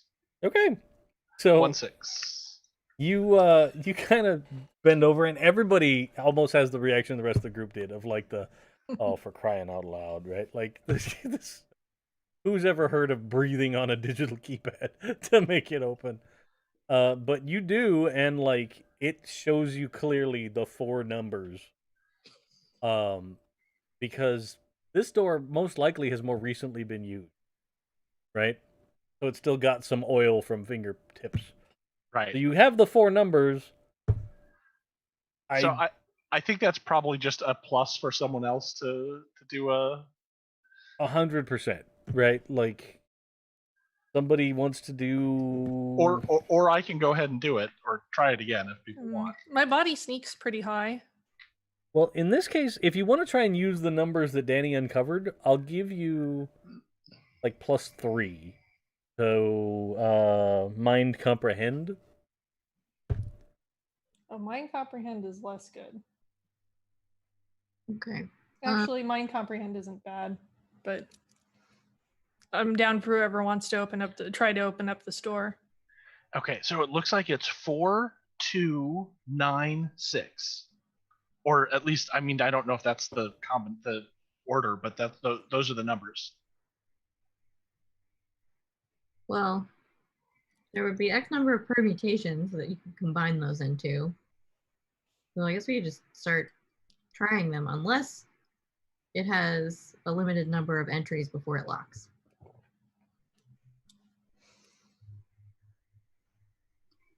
If it locks, we could just rip it open, right? I mean, you might be able to. I mean, like it's a pretty solid looking vault. Oh, kind of door. out of curiosity, I meant the like keypad. Oh yeah, you could just tear off the keypad. Yeah, that's not hard. And in Lisa's mind, that fixes it in movies. So if you just punch through Sure. the keypad. Cassie, can you use those numbers to hack it? I mean, I can try. What would I be rolling if I wanted to hack it? Because I got 4 conditions, so my rolls are not very good. Oh, yeah, maybe I should try rolling a Somebody thing. who didn't burn their hand off wants to. Yeah, I'll roll something. Okay, I mean, if you do that mind comprehend, you'll get +3 because you've got the 4 digits. Okay, I Alrighty. will go ahead and do that. 1, 2, 3. Although it might be too many dice. I've doomed you to failure. Either that or it's like a million 6s. Actually, it's just 1 6 out All right, of all of that. that's all you need though. So like, I'd like to imagine that this is while Cassie's going over all the permutations of it, and like, well, if I calculate it, and Midge just kind of goes over and goes boop boop boop boop. Yeah, she's just randomly rattling them off in order, like that you could try them, and you just pick one and try it. Yeah, no, it no, totally I think. works. I think like with a mind comprehend success, it wasn't just at random. Like, you know that this facility was founded in 1942. So Oh, you figure it's like the date of the founding was like September 6th, 1942. So you punch that in. The password is the loop's works. birthday. Yes. Yeah, I was thinking of a birthday. I'm like, did the numbers I randomly chose, can that be birthday? And that's what, when you actually said numbers out loud, I was like, damn it, I have to come up with something that fits. Okay, yeah, this will still work. It's not when they installed the nuclear reactors, but it is the founding date of the loop.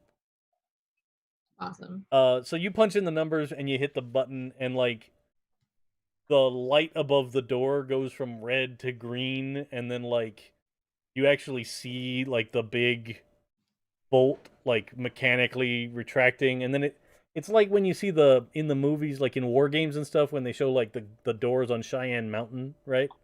Like it's this huge cement and steel door that's probably 3 or 4 foot thick that like rotates out on its hinge and blocks off most of this big wide corridor when it's all the way open. And then inside is essentially what looks like a crazy complicated control room with all kinds of buttons and switches and stuff. And then through a window you see like, behold, here is a nuclear reactor. And from what you can just glance, like anybody glancing in can tell that this reactor is operational. It is not all shut down and mothballed. And sitting like on a pillar in front of the control thing is what's almost like the Johnny Cab robot from Total Recall, right? It's like it doesn't have legs, it just is mounted on a pole, and it's got 2 arms and like a camera face, and it like you see like the arm reaches out and like is monitoring and moving switches, doing what's obviously like regular operational.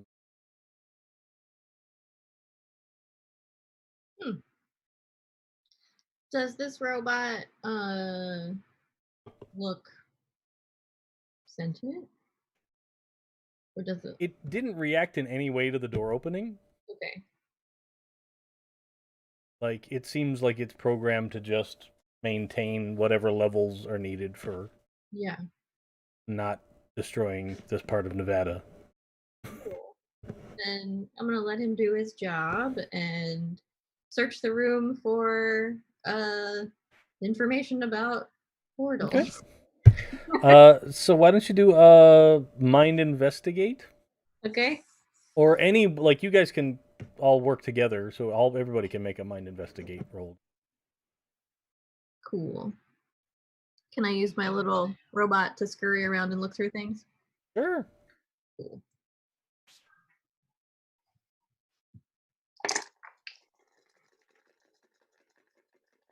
No successes here. Nope. Yeah, I think I'm kind of blown away by this being a actual working nuclear reactor. It's a little overwhelming. I got one success. Oh, good. At least I found something. And then, Colin, you also got 1 success or 0? Nope, I got nothing. Does Okay. my fringe leather jacket help with this situation? It catches on something. So, with your 1 success, you are the only person that you notice that the power output level for this reactor is above 90%. Right?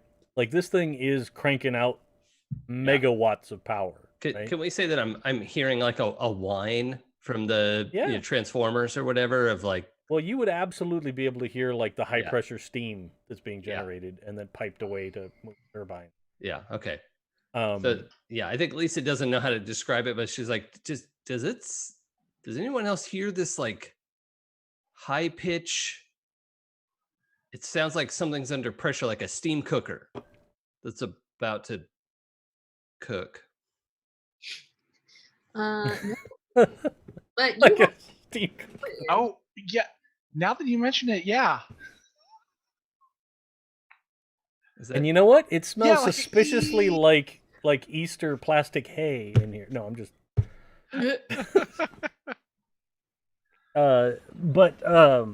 Yeah. So you see that like the power output is quite high, especially considering like the facility's not running right now.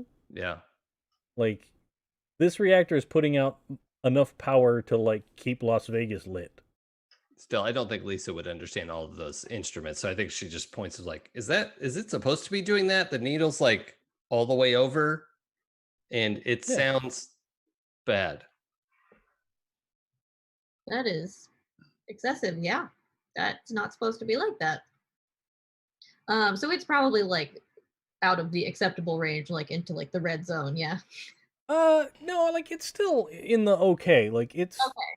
It's not like it doesn't seem like there's anything actually wrong with it. It just seems like it's set to generate, like, the way those reactors are controlled is like their output is like how much of the uranium rods are put into this vat of water to make it boil.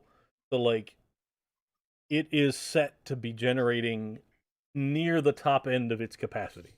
Gotcha. Okay. And it is doing so just like it's supposed to, and doesn't seem like anything's wrong with it or busted or anything. So, is there any indication to where this power is going within the facility? There's got to be some kind of like one of those like light bulb schematic things that Yeah. shows like you imagine in like the control center of every subway, right? And like they have like the lights that show the trains moving on a big fancy map. Mm-hmm.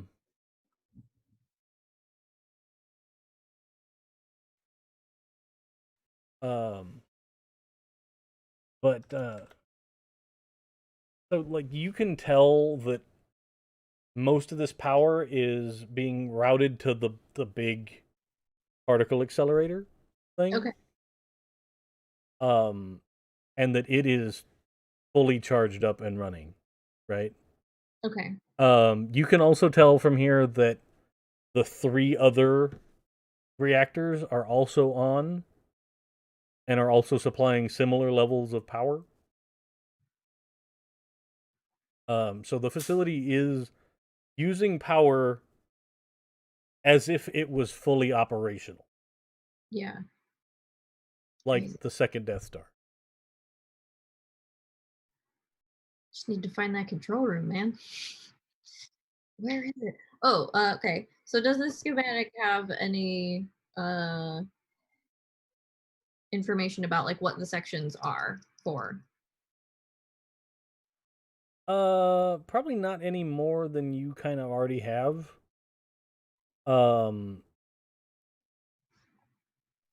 Like most of the like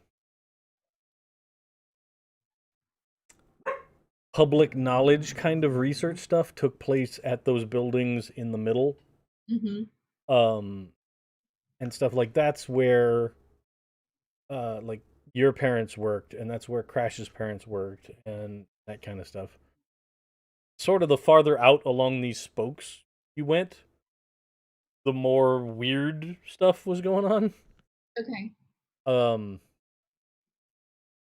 And then the outer loop was mainly dedicated just to the big particle accelerator thing. Okay. But you know what else you'd probably have in here is you would have like after you spend some time in this room, you find there's a meter that's kind of showing like the activity of that accelerator, right?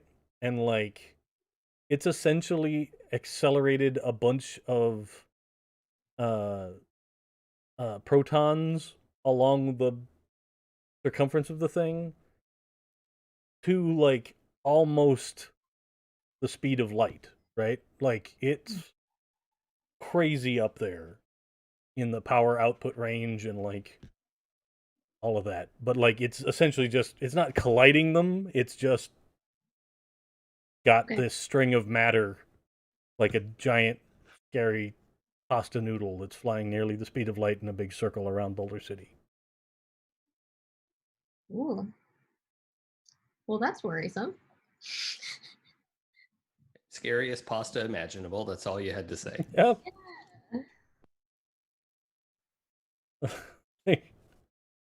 You thought it was bad if you got like the slightly too al dente pasta. No. Speed of light pasta, that's the worst. Mm-hmm. I'm actually worried about the semolina mimic. It's an impasta. Oh no. Well, it's been great, but I have to go literally anywhere else now. Okay, and in the doorway behind you, there's this horribly burned guy that just reaches out and grabs Danny and runs down the corridor.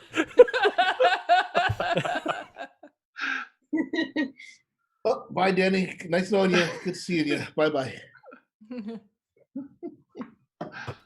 All right. Yeah, so that's what you have here. Okay. It's a safe assumption that you would be able to make that this power going to the loop thing probably has something to do with that constantly maintained portal in the middle. Yeah. Because that's the exact center point of the whole thing. Right. And that one we don't really want because it's dumping water out of the ocean into this one. So, well, I guess we could still try and shut it down. So we don't want that portal. We want a portal. Just want that one. If you shut it down, can you use the energy to open one up so Crash can come back? Well, the energy is currently going towards maintaining that portal. The controls for the portal are not in here. But we can shut that portal down, which will solve the whole ocean dumping into our universe problem. And then we continue trying to find the controls to open a different portal. Okay. Will that stop the random ones from popping up around and the crabs and everything? I think the random ones are coming from loop folks on the other side trying to open portals to here. So we can't really do anything about that other than try to rescue them. But I can see a solvable problem here, which is the portal in the middle of the loop. We just have to shut this reactor down, and possibly the other two. Safely. Okay. Great. What do we do? Is it this lever? Don't touch anything. Just start pulling the levers. I'm not gonna touch any. What do we need to do to shut it down? I don't know anything about nuclear reactors. Yeah, let alone shutting down 3 of them. Well, I mean, we might only have to shut down one. This thing needs an enormous amount of power. Have you seen the matter in that collider is going the speed of light right now? But if you shut off one of them, will there be like a balance issue and they'll tip over?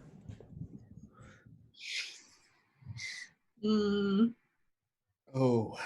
Like a triangle when you take away one of the sides. Right, and the tripod will flip over. Sometimes it's like I can still hear Crash's voice. Yep. Oh boy. Oh man, now I miss Crash again. Idiot went in a portal. Damn it. Complicated emotions. What if we just depowered these? If it's not getting enough power, the portal should close.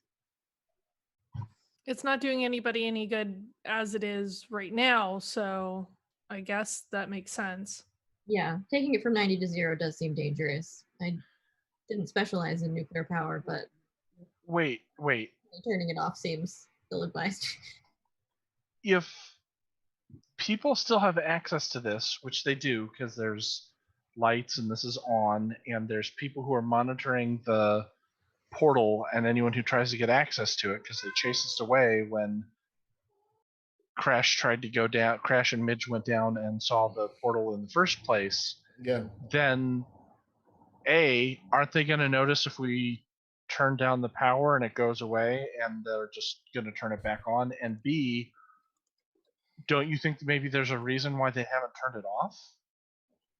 Because this can't be good for anybody. They can't intend for killer seaweed and vampire crabs to come into our world. Unless the people who turned it on are the ones who got flooded and no one was left to turn it off. There's just this robot in here. Yeah. It's true. Yeah, but there's people who are patrolling the facility, and if we could get in, they would know where the entrance is and how to get in and how to turn it down. Robot, who's in charge of this? Beep, boop. I don't think it responds. See? Is there an on switch? I mean, it's moving, right? Yeah. There's probably like a big, like, one of those like dryer power plugs in the floor next to the pole. Mm-hmm. So like it's plugged in. Right. Isn't it managing this center? Yes. Yeah, okay. I mean, if you unplug it, it will cease to do that. Okay. Yeah. I don't know if that's what you want, but you're welcome to try that. We'll see. I'm going to go over and ask it who its manager is.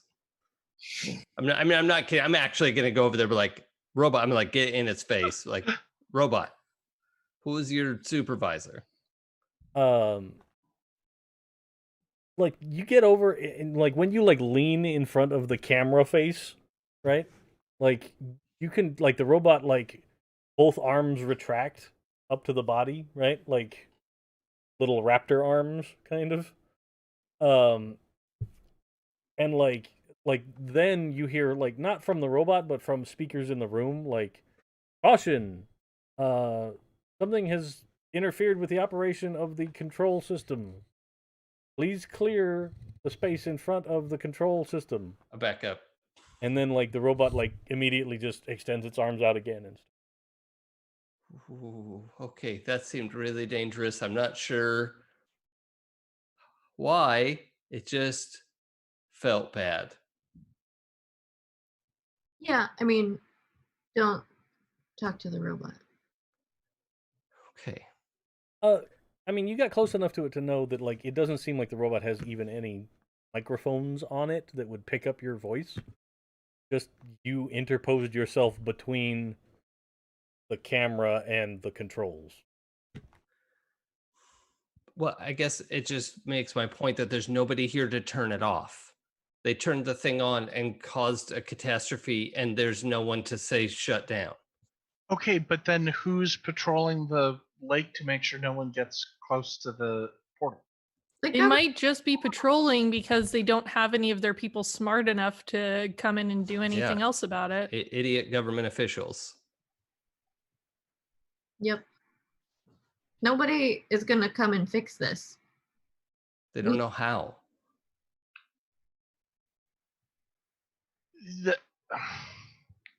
We wouldn't just bring someone over from Sweden?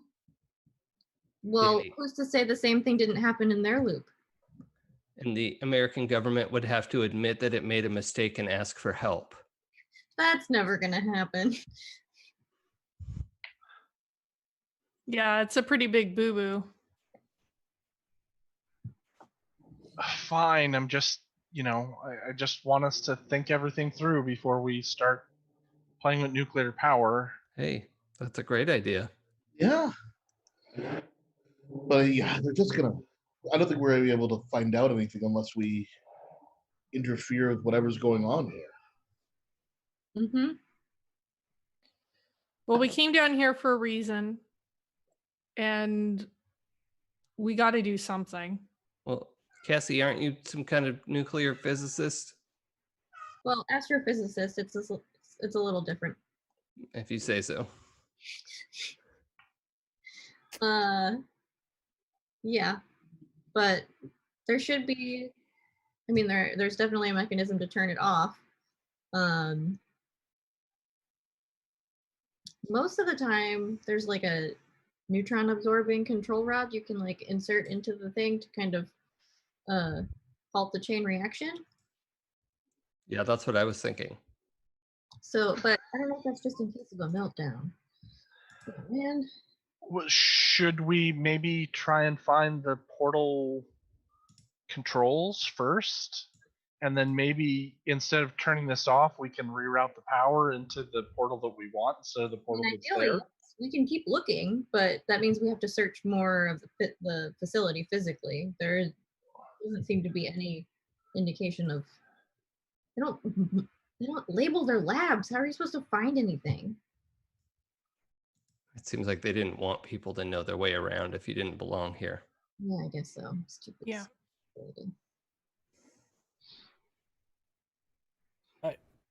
Like, if you want to just turn off this nuclear reactor, Cassie, I think would be smart enough to find the big button marked scram and hit that, and it would turn it off.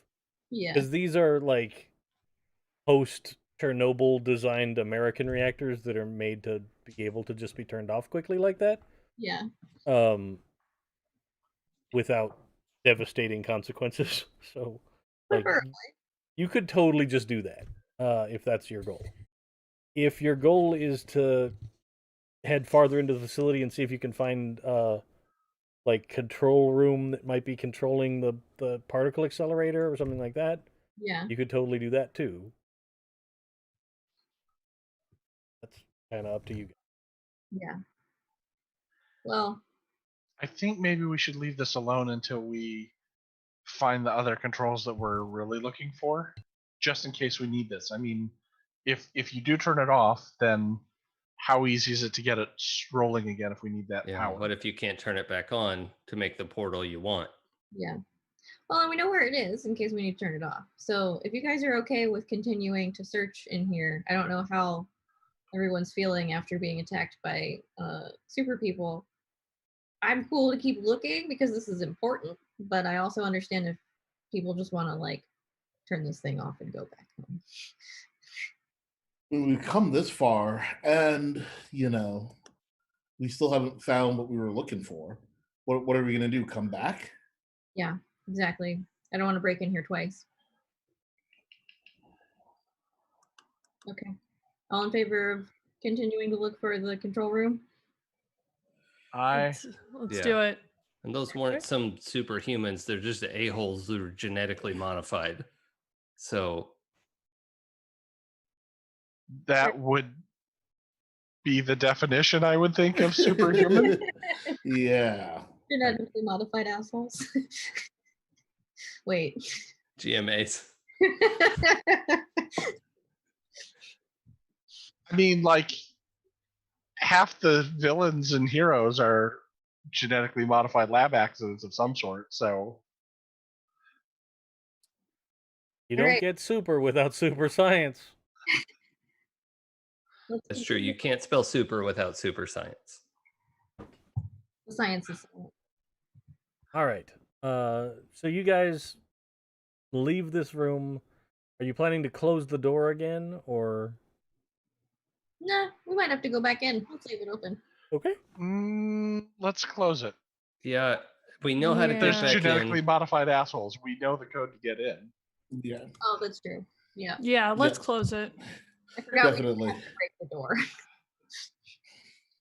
So you close it, and the thing, it takes like a minute to close all the way, but Wait, you remember the code, right? Yeah, 1940. Yeah. Okay. Luke's birthday. and then you can head farther on down the hall. How do you want to go about looking for like the next bit? Right? Do you want to would you be on the idea that you could find more information on like a computer system? Would you want to just keep like going door to door and busting them open and looking? Would you want to try and run as far as you can until you hit water? Like Yeah, if we That find one. like computer terminals that are accessible, heck yeah, let's search them. So it takes you a little while, but you finally find like a. It looks like maybe it was like a facilities management office, kind of like there's through the door into an office space where there's a couple of desks, and then beyond that there's like a storage room that has all kinds of stuff like pens and paper and ink cartridges and dot matrix printer paper with the holes down the side, like all that kind of stuff that all of these labs and facilities might need, like all kind of stored in there. So like somebody in this office obviously was like distributing that stuff as needed. And there is an older but still completely functional computer system. Yes. So you can do mind investigate. Whoever thinks they're going to be best at that. I've got 5 mind, and it's also a computer system, and I'm a librarian. Get it. Yeah. So let's give it a shot here.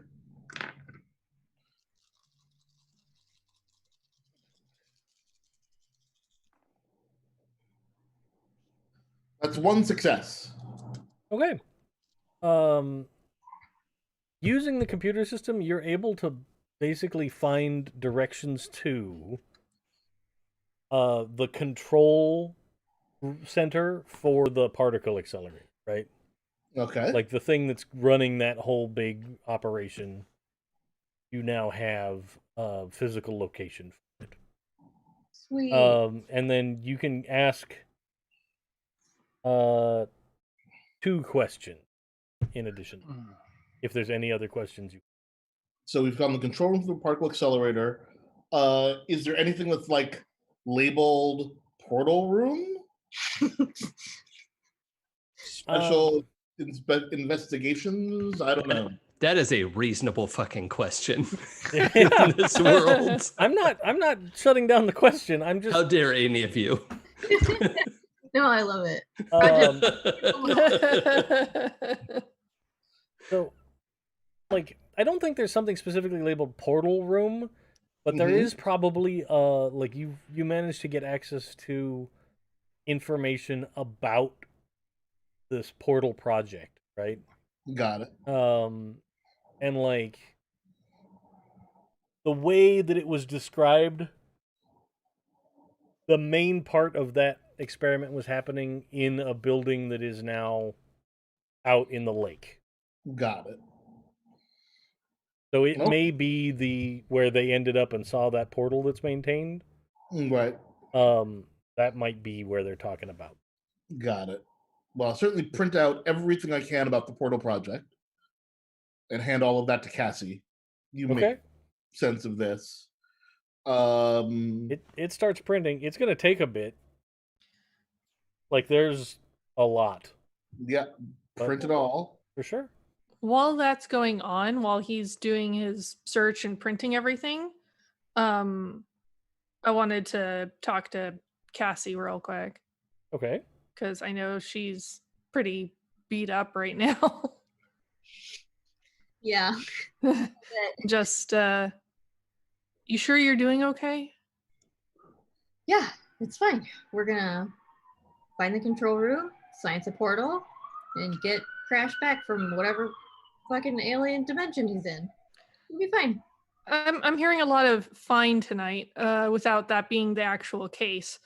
So I don't think you're fine. And that's okay. It's just a lot, you know?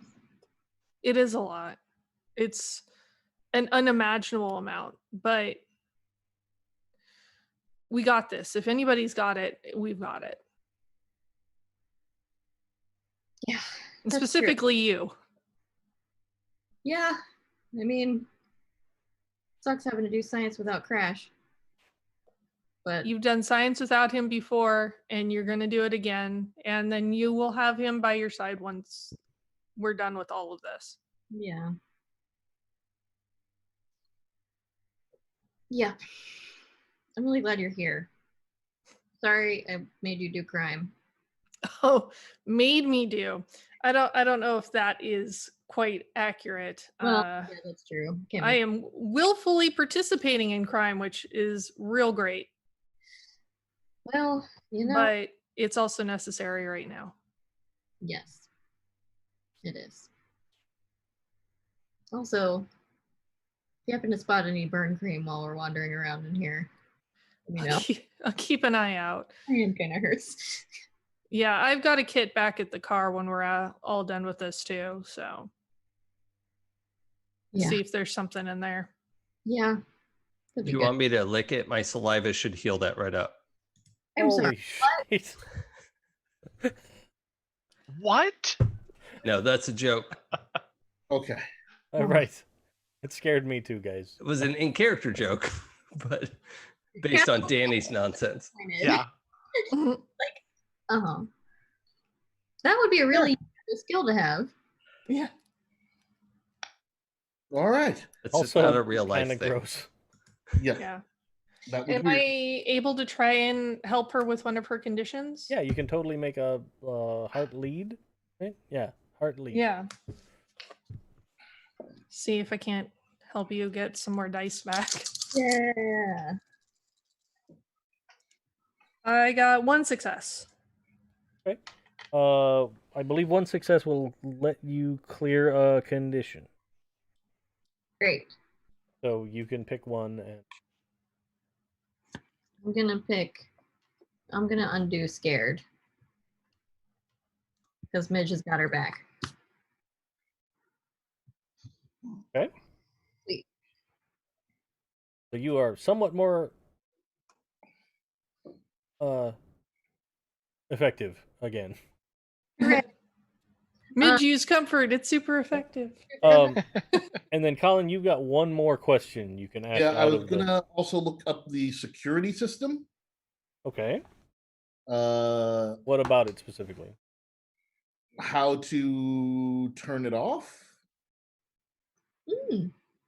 Okay. Like how to turn sections of it off? Because I mean, I guess the question back to Cassie is it's the question from before. Do we want to continue to go on further to the particle room control room? Do we want to leave and try to figure out what we can figure out from what we've learned? Like what do we want to do now? Well, I think moving on to the particle accelerator control room would be helpful. Okay. Also, yeah, I mean, if the control center for the portal experiment is probably in the lake, that means it's going to be inaccessible to us. But we're already down here. We might as well check out the particle accelerator. Okay.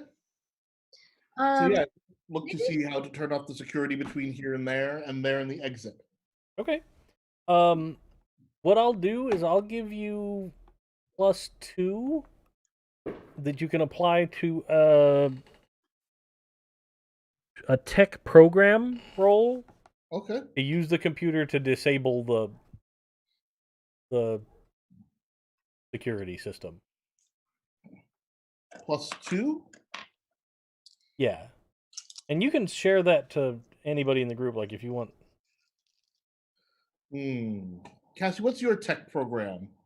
Well, it should be 7, but right now it's 4. Well, if I give her the +2, or yeah, you can pass your +2 knowledge on to. That's I'll pass my +2 knowledge on to you. Okay. For 6. Yeah. Oh God. It's all gone wrong. I tried to get away. We rolled 3 6s for you on 3 dice. What else do you want from us tonight? More 6s. More yeah. Just more 6s, please.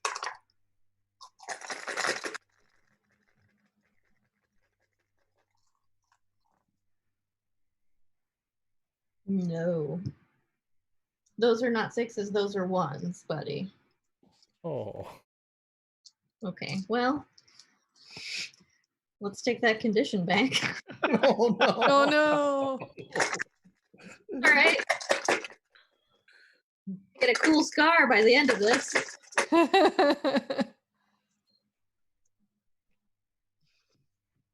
Fucking 5s. Nope. Okay.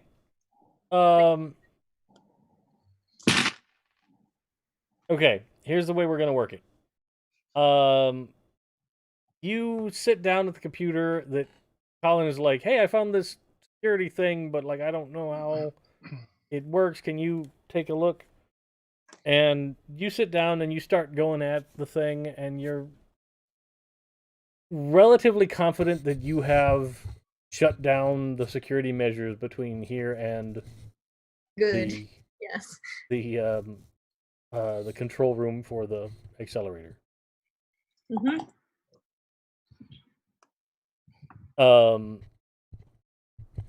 Yeah. Okay. It seems all good to you. Yeah, you're like, cool, yeah. Surprisingly easy to turn off all of the security stuff. Yeah. Seems fine. That went fine. We should be good to go. Nice job. That's impressive. Thank you. Good. It's going to save us a lot of trouble. Yeah, definitely will. I'm glad you know what you're doing, Cassie, because I would have no idea where to start on this. Same. Yeah. All right. Shall we? Oh, is it done printing? That's a lot of data. Cool. Yeah. You got like a solid brick of dot matrix paper. Awesome. Good luck with it. Put it in my messenger bag, and off we go. Cool. You guys you're heading directly to the control room, right? Yeah. Yeah, I think so. you guys get along to it, and at this point you're deep into the facility, right? Like, I bet you Lisa from here can hear water noise. Mm. Okay, I'll mention that as it comes up. And you get to a room, and it's probably the closest thing to like the NORAD command center kind of a room that you could envision here, right? Like, it's got like 3 big projector screens that aren't on right now, but then there's like multiple like mission control style computer workstations that are all set up in front of these screens. And all of the workstations appear to be powered on. It just seems like the big display is not. And this is the particle accelerator control room? Yep. All right. Let's head in and investigate some terminals. Okay. So what's your goal that you want out of messing with the particle accelerator? I guess. Well, I think one, Cassie would kind of like to poke around and see how it works and like what it's doing. Okay. So that again.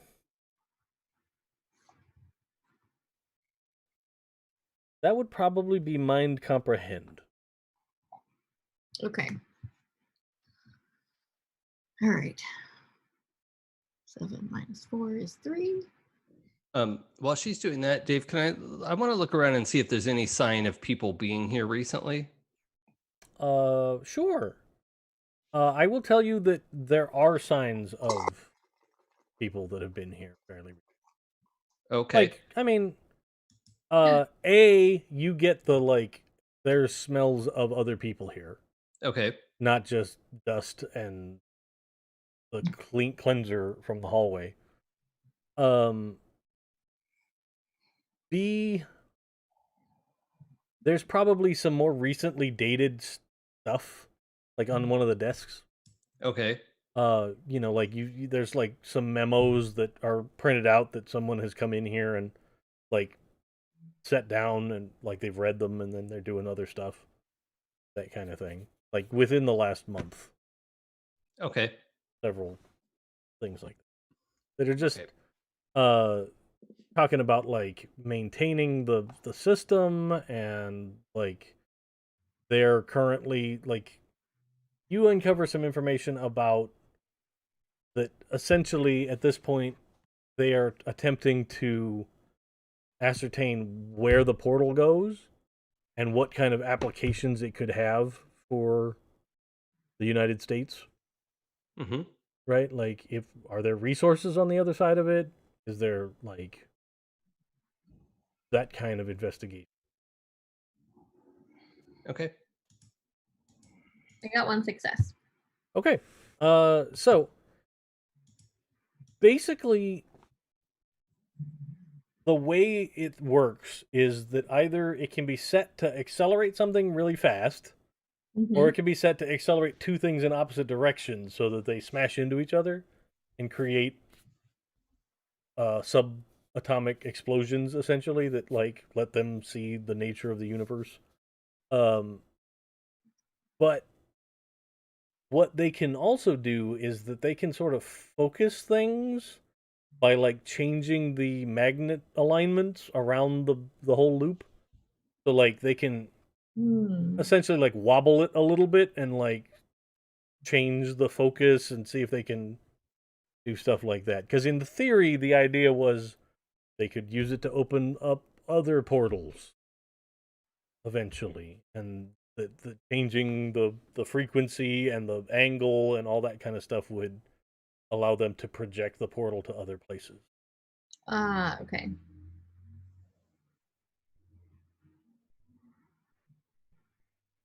Cool. Yeah. And the controls for that wobble are in here? Yep. What is the current setting? Maintaining a setting right now? Yeah, it's just a solid. Like nothing is changing in this room. Okay, so it's not angled in a particular direction at the moment. I mean, it is angled in a particular direction, but it's not a changing thing. Like right. Oh, okay. I want to know what the direction is. Yeah, like you mark down, like you can write down all of the settings as they are now. That's no problem. But like, it's not like things are moving. Right. Or just here's a solid set of the settings for this whole thing. Okay. Awesome. Okay, well, I know the settings to open a portal. Now we just need a different particle accelerator that isn't in a lake. Well, I mean, like, you can change the settings from here. Oh.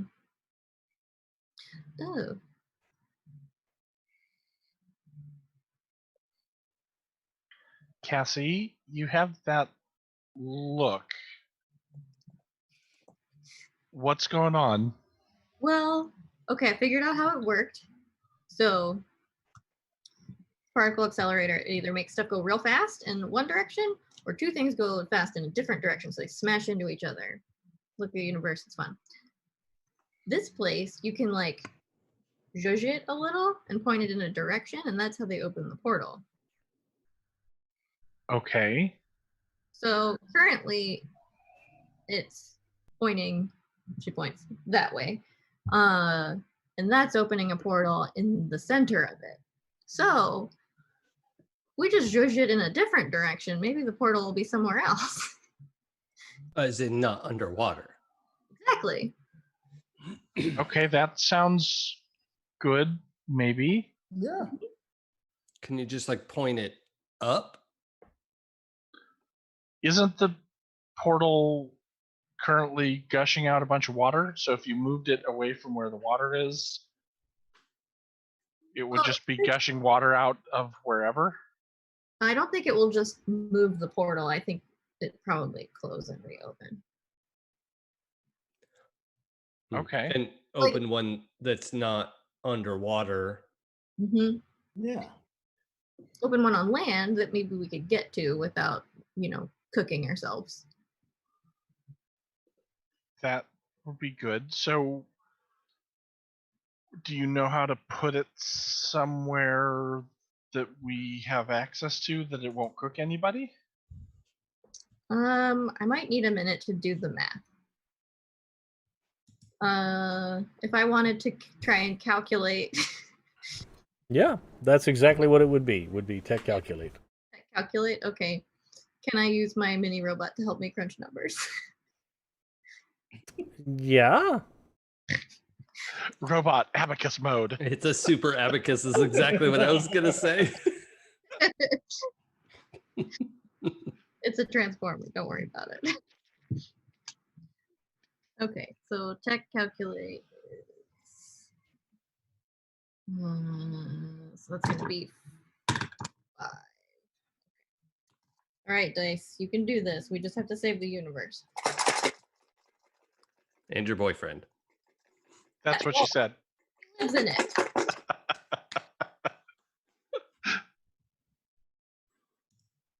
No, 5s are not good. Okay, so One of us. Phone a Shadowrun and have a roll where the 5s count. okay, so I have 2 options to re-roll. I can either use my can I use my shame? If it applies in this situation? Yeah, she hacked the loop shortly before the flood and thinks that this is all her fault. Forgot about that. Oh Yeah. my god. Yeah. Shame is auto success, right? Shame, I believe, it's been so long, let me double check to make sure I get it right.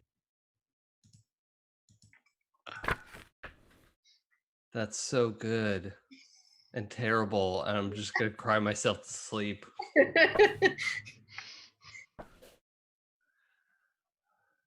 Oh my god.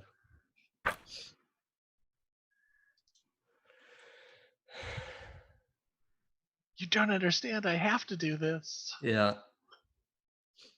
It's perfect. It's really Yes. perfect. it's so Yep. good. It is It is an auto success. But okay. what happens is that your shame will be known to the group. Yeah. Well, I don't know if it's actually true. She just believes it's her fault. So Well, it might very well be. it is 100% true if you activate it right now. Oh, it will be her fault? Well, at least here's okay. So if you want to use your shame, here's what's going to happen. Okay. You are going to find in this computer system some of your code that you left behind when you were messing around with it. Yeah. That conclusively proves that you affected the computer system that is managing this portal control device. Oh boy. Whether that caused the problem or not, we don't know, but there is conclusive to your mind proof that you were here and you affected change. Yeah. So if you want to use your shame, that becomes truth. And, like, you should have to tell the group, like, oh my god, like, look at what I found. Yeah. That kind of. All right, let's do it. All right. So yeah, you deal with the group, and I'll figure out what happens. Okay. So she's like doing some calculations on the terminal, and then you all just see her freeze, like mid-type, and goes, "Oh no! What? What's wrong? Wrong. What happened? Oh, this is bad, you guys. What? Should we expect company? What's going on? No. Can you still shut down the portal and reopen a new one? Oh yeah, I figured out how to do that, but I also found some of my code is in here. In where? Okay, so Did you work here? No. did someone steal your code? How would your code get in here? Well, I might have kind of hacked the loop. Okay. You what? Why?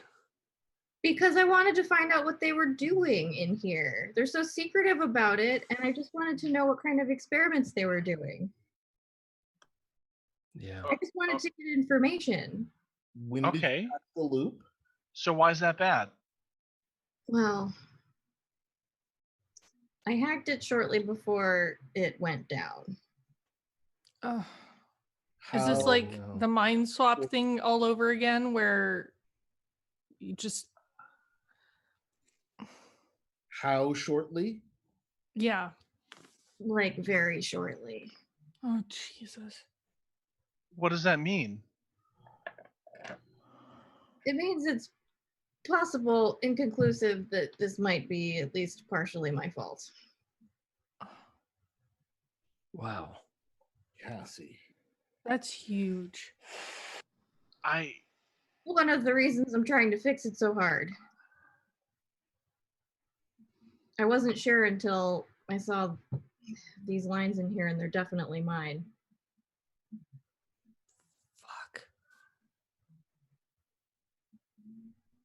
All these people. All of this.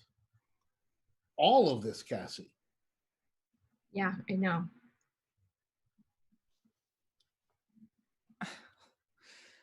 Crash's parents. I know.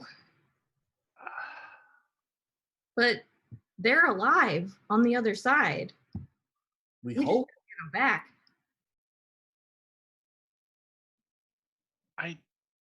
Hey guys, I know it's probably not my place to say this, but like, one, she said she's not sure that it was her fault. And we kind of have to fix this no matter what. But 2, she didn't have to tell us. And I've been in some shitty situations. And this is fucked up, but that took real guts to say that to you all. Yeah, well, she didn't have to, but she should have. Yeah. Yeah. And You she don't- did what she... Lisa, you don't know. You don't know. Thanks for saying, Lisa. It's all right though.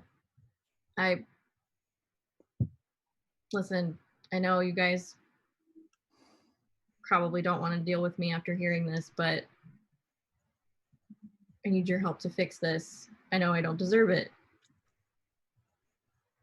If when we get through this, you never want to talk to me again, that's fine. I get it. I probably wouldn't either, but I know how to open the portal now. Let's get Crash. Shot. Let's Yeah. What do you need? I need somebody to set that terminal to 87 degrees, someone to set this one to 64, and then I've got this one at 102. And we should be good. That should put it at least in a portion of the town where there won't be anyone. Okay. All right. Okay. Let's.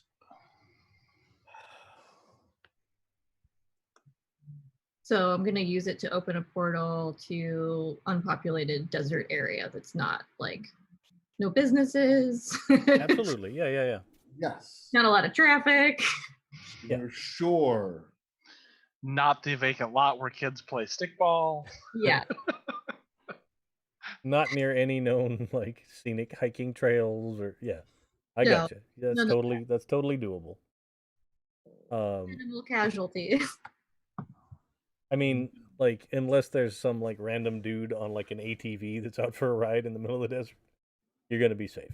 Yeah. But there's nothing you can do about that guy. Why is he out there riding the ATV at this hour anyway?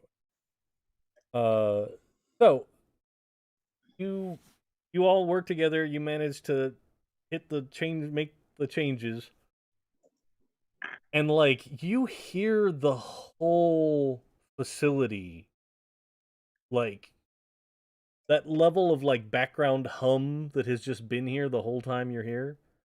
It slowly dissipates, right?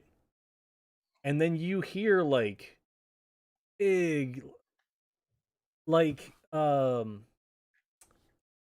the sounds of like the clamper claws from from Star Wars when it grabs onto like Princess Leia's ship, that like kong like big noise. Like you hear several of those noises, and then you hear like that hum start spinning back up, right? And like the whole thing, like it just builds back up to the same level it was. And then in this room, like even the big displays all come on and they show you like a readout of like all of the status of the thing, and like it's showing like the power ramp up, and like when it's all the way back up to full, it's using like the same power as like the Western United States. Right? Like everybody from the Mississippi over uses the same amount of electricity as this thing when it's Wow. and like it seems like it stabilizes out, and from here, yeah, you think that it's all should have worked. That should have been fine. And then from the doorway, Oh, good. you hear, excuse me? I don't think you're supposed to be in here. And there is 100% like older gent night watchman looking dude. Like he's got like a bristly, mostly white mustache. And he's got like the little security officer hat, and like he's wearing a light blue shirt and a pair of black slacks, and he's got a big flashlight in one hand, like 100% the stereotypical older guy that works as a night watchman. Excuse you, I do believe that we are supposed to be here. Yeah. Well, I'm gonna need to see your identification, please. You don't need to see our identification. We're shooting a music video. Yeah, actually, I wasn't gonna jump in. Like, oh yeah, it's okay. We're here with the sheriff. We're doing a tour. We're trying to prepare my next set. You know, it's me. It's Lisa. Look, trust me, this is fine. Everything, Okay. you know, like the sheriff said, we're, you know, we got all the paperwork assigned. We're just looking over how all this stuff fits together, and you know how we can make this on set, right, Sheriff? That's precisely what's going on here, and I'm gonna just like flash my badge real quick. Okay. And actually, I'm gonna use my dad's badge.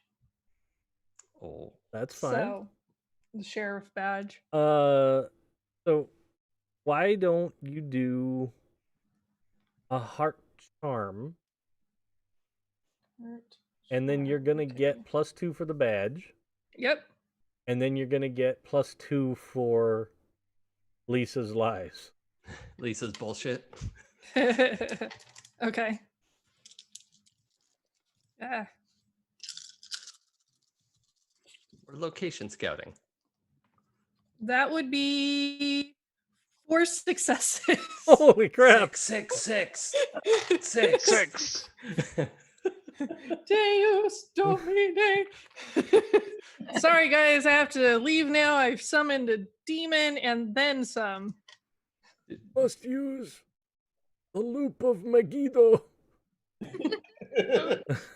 You really did mind trick them. Yeah. Like this guy Yeah. this guy is totally like, yeah. 100%. Let's see. So you got 1 success, they believe your lie. Cool. With your remaining successes, you may choose from the following. Discover no. something new. One of each. That's not one of the choices. With your mouth words. Bonus effect, they keep believing you. Awesome. You have formed a lasting relationship. They will take risks to help you. That's awesome. They will try and persuade others to believe you. Okay. They're frightened, confused, or impressed, or they become infatuated.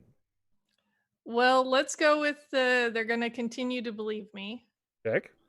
They're going to do whatever they can to help me. Check. And they're going to help other people believe my lie. All right. There you go. Yeah. You sure you don't want an old man to be like, you're dreamy? You know, I think I'm good.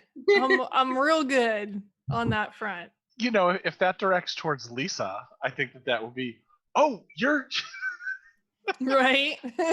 you're Lisa Alonzo from Beverly Glen. No, thank you. I love that show. My wife made me watch it at first, but I'm totally hooked now. All right. So like this guy's like, oh, well, nobody told me. You know, You know, the motion just- detector outside the door went off, so I came down. We're also having problems with cameras down this spoke, and I don't.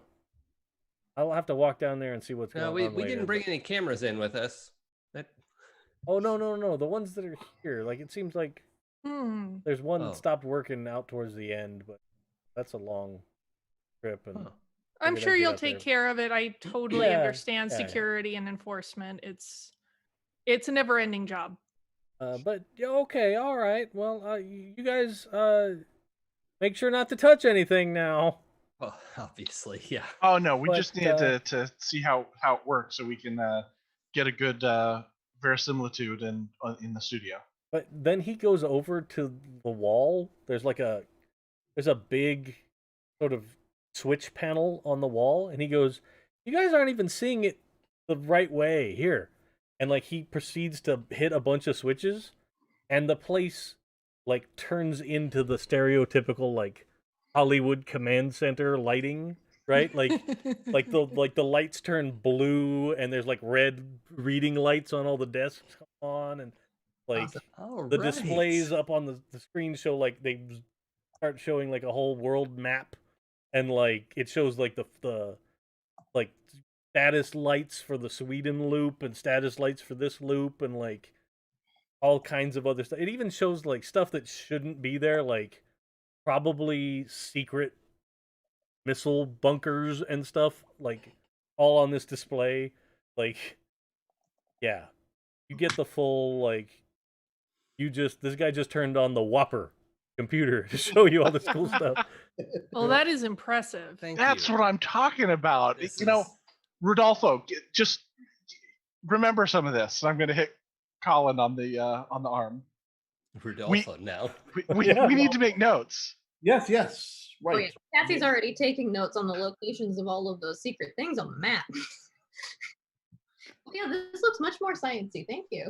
Yeah, I mean, if you're gonna go full supervillain, you're gonna need a missile silo, at least one. Yeah, but she's not gonna have any friends anymore, so she's gonna have to go supervillain. That's what robots are for. Make your own friends. Yes. Install a loyalty circuit. Then they don't care what you blew up. Yeah, Cassie's great at making friends. Literally. Literally.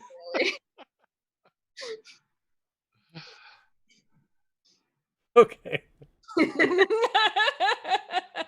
So this guy, like, he dawdles off into the hallway, and you hear like a little electric cart start up, and he starts tootling on along.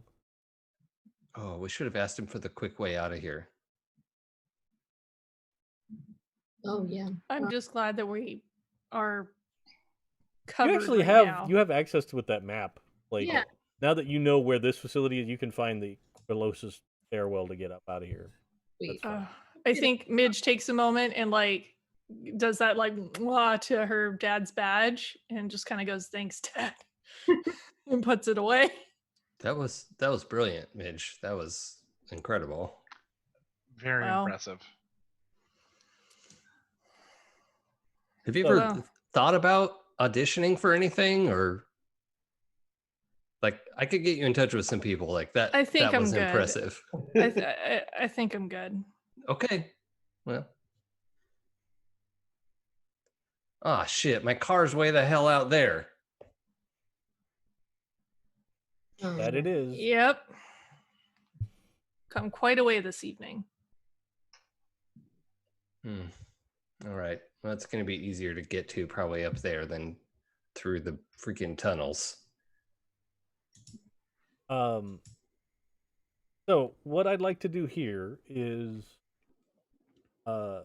this is a good place to do questions before the end of the night, I think, Oh. because like you're just about to, you've successfully left the facility, and now you're moving on to the next big objective. Mhm. So we'll do our questions for tonight, and then I want to do a little extra scene for Crash, Okay. like a post credits. Oh, Scene. cool. Like a little stinger. a teaser. Yeah, for next time. Mhm. So, let's start with the questions when I get to that page. First of all, you were all here.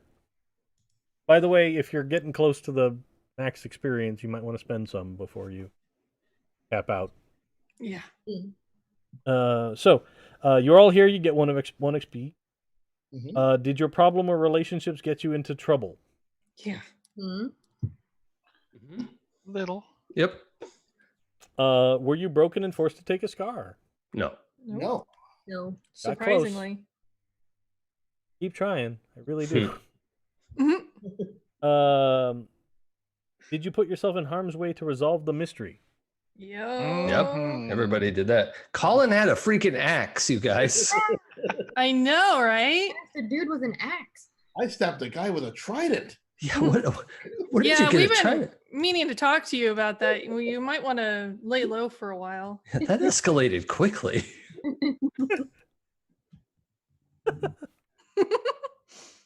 Okay. Um. And then did Of you learn all of something you. new? Yes. Yeah, I guess so. Yeah. Just a bit. Apparently, Cassie's not a nuclear physicist. No, astrophysicist. Different. That's what I learned. I learned how particle accelerators work and how you can wobble them. Just a little bit. Mm-hmm. I learned super soldiers don't like fire. Ooh, they True. don't. So, Fire bad. still flammable. Fire bad. Especially dudes that have gotten all mountain man beard and stuff. Mm-hmm. Oh, that's all smelly. That's the truth. Yeah, it was real not awesome for him. Yep. And that poor security guy is gonna get down to that end of the hallway and be like, "What the actual?" What happened down It's here? true. It's a good choice to use a different exit.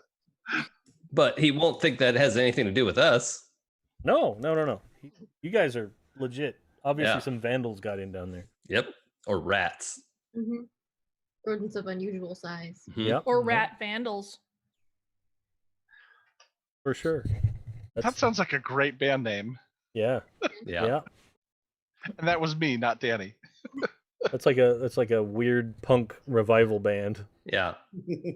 for sure. All right, so we should do Crash. When we left you last, you had just climbed up onto the top of this summit Mm-hmm. to see most of that building here, right? Yeah. And you managed to make your way up to the building and get inside. And in there, you find the first guy you find is one of those scientists that was on the list, right? And he's sitting there, and essentially he's like a lookout, just to make sure that none of the crab things are coming up here. They don't tend to come up off the beach, but every once in a while, something weird happens. But he sees you kind of climbing up, and at first he's like, "Oh my God, somebody got out of, like somebody needs help." And he like runs out to you, but then when he gets to you, he sees like the super kind of beat up shape you're in, and like you've got some exposed bits that aren't necessarily human-y. My hands are exposed. Yeah. Yeah. And he's like, "What the? Oh my God! Are you all right? Like, what? Who are you? What?" I'm Jackson Clay. Are my parents here? And like, he freezes for a second and is like, "What?" And he's like, "Yes."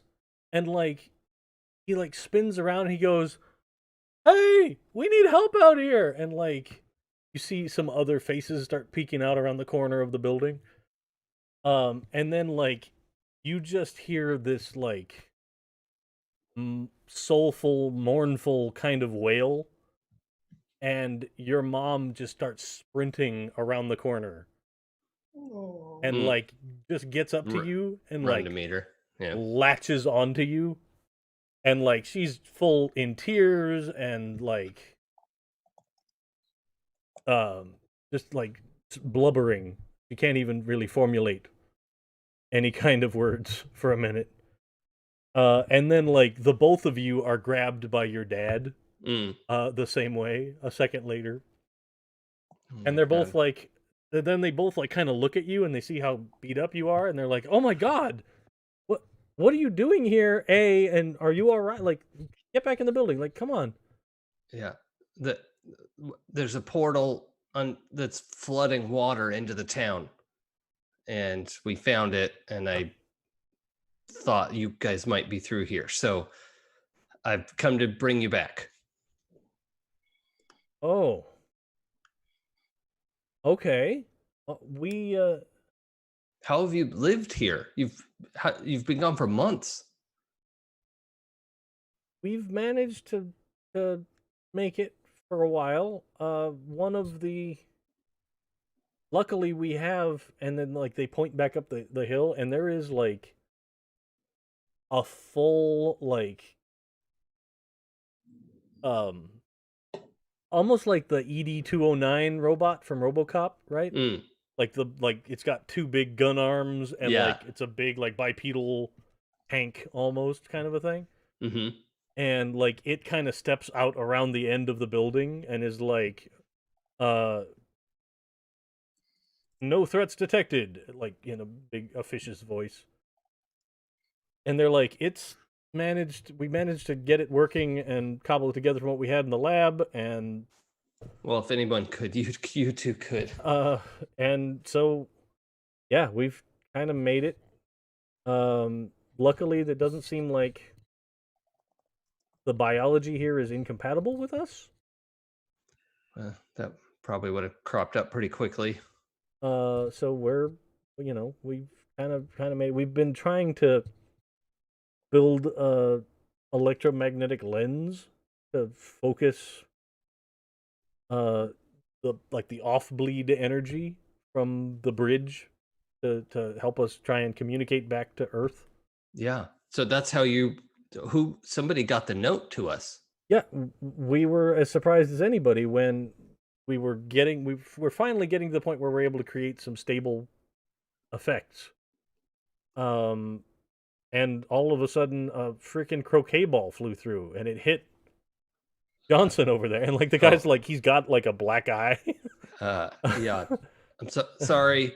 And he's like, no, fuck that, it's awesome. Like, so those are opening up dozens of small portals around town that are like slicing through things, and it's very dangerous. oh my god. We can't keep doing that. But Cassie's gonna figure it out and get it open any minute now. And we'll all be able to get through. I just wanted to get everyone ready to go because she's gonna get the portal open and stable, and we're all gonna be able to go through. The portal is hot when you go through it. So be careful. Yes. Don't touch the edges. Oh, okay. All right. Yeah, we're aware of the basics of the thing. It wasn't like any of our experiment. We were all the robotics lab people. Yeah. Okay. But yeah, we get that. Okay. And like now that you're up here on the bluff, you actually can look out and you see a spot in the ocean where the water is all disturbed. Mm-hmm. And like steam is coming up out of the water there. Yeah. And then you like the steam starts to dissipate and then the water stills. Okay. She's got that portal closed. Everybody get whatever it is you need before you go back, because we're about to get our exit. And lo and behold, a few moments later, it starts off as like this little pinprick of blue light down on the beach. And it slowly expands out to be like the full-size giant portal that you saw before. And it's just now like on the beach. I knew she'd come through. Okay. All right. Everybody through. ED-09, I don't know if you're gonna fit, buddy. Like it doesn't even seem to respond to you. Like it's you're not on the registered users list. Okay. But like you see down on the beach, you see some of those crab creatures starting to come out of their burrows when this light starts shining on the beach. And it immediately like steps up to the edge of the cliff and just starts like you hear the spin up of like the cannons on both arms. They're like, and then it starts just, and like you see tracer rounds like peppering the beach and shit. Yeah. And like crab parts are just flying all over the place. Like it's just a bad day for the crabs. So like you guys have a clear path to get to the port. Okay. So yeah, I'm gonna lead the way down there, but I'm gonna be the last one through. Sure. And you manage to like help everybody kind of get through. And then you step through yourself, and you step out onto just desert, right? But it seems like your desert. Like Okay. you've stepped back into home.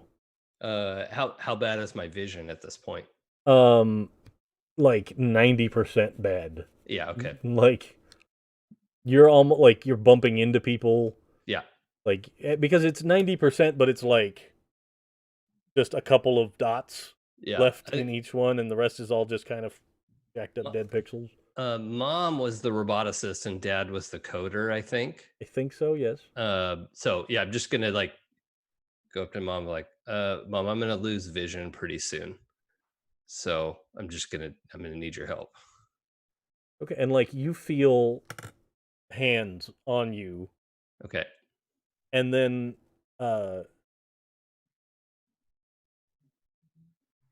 you hear one of the other scientists go, "That's a strange robot."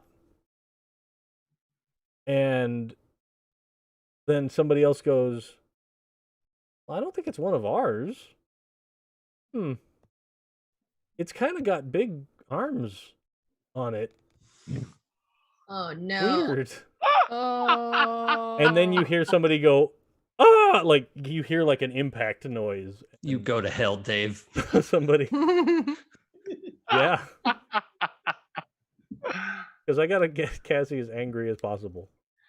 I want to see the actual point at which she's willing to burn the earth. Yeah. Now I forget. He had Amazing. my torso and cranium, Yes. but not my arms and legs. Right. Yeah. Okay. Most That was the importantly- good torso and importantly, cranium. That was he the has new your one. eyes. Yeah. Well, oh yeah, he has good eyes for me. Damn these eyes. I'm taking those ones. Yep. So yeah. That's where we'll end it for tonight. Okay. Nice. Thank you, and go to hell. And we'll be back in 2 weeks. 2 weeks. To continue this adventure and see where we're going to end up, which I'm excited about. I think at the beginning, but I'll say it again just in case people joined later. We are going to continue this story through the month of June. So I believe that gives us 4 more episodes, or 3 more after tonight. That will get us to our conclusion spot. But yeah, it's been fun. I always enjoy all of the wacky stuff you guys come up with. And thanks again for playing with me. I appreciate it. Thank you for having us. Then let's go around and find out what other things may be going on in everyone's lives. Let's start to my right this time with Mac. Hey guys, I'm Mac. You can find me on the interwebs as @StrangeLikeThat. That's the Facebook, the Twitter, and the Instagrams. Also my website where you can find my shop and tarot readings and all kinds of cool stuff. I'm also here every Monday playing either this game or I'm playing The Great American Witch, which is being run by Christopher Gray. A lot of fun. And I am also a part of 12-Sided Stories, which is a fully produced podcast that we're on our 3rd season of our show Otherworld London. Good time to get caught up with that. I also ran a show there called Unquiet Blood, which was a game of Vampire 5e. So check it out. Jay. Hey, you can find me on the interwebs at Jay Holtham on all of the various socials. And these days, mostly just right here.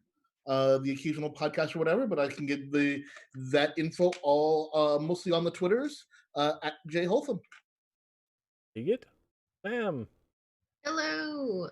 You can find me here on alternating Sundays as well for the Glittering Night Vampire 5th Edition actual play, where I play your totally normal Malkavian Satanic Nun. So that's fun. You can also find me on the internets at Red Pandroid on most socials, and you can check out my website, redpandroid.com, for links to my Etsy and t-shirt shops and all that kinds of good stuff if you want to go see my artwork. Cool. Nick? Hey, you can find me on Instagram or on Twitter at Sungrowler, as it I believe says in my name tag. And not on there a lot, but hop on in. I tell bad jokes and respond to things and have a good time. I'm also here on Wednesdays for Dying Embers, which is a homebrew D&D system that we are running in a world that is post its Great War, in which the sides of technology defeated the sides of magic. Cool. And Jason? Hi, I'm Jason.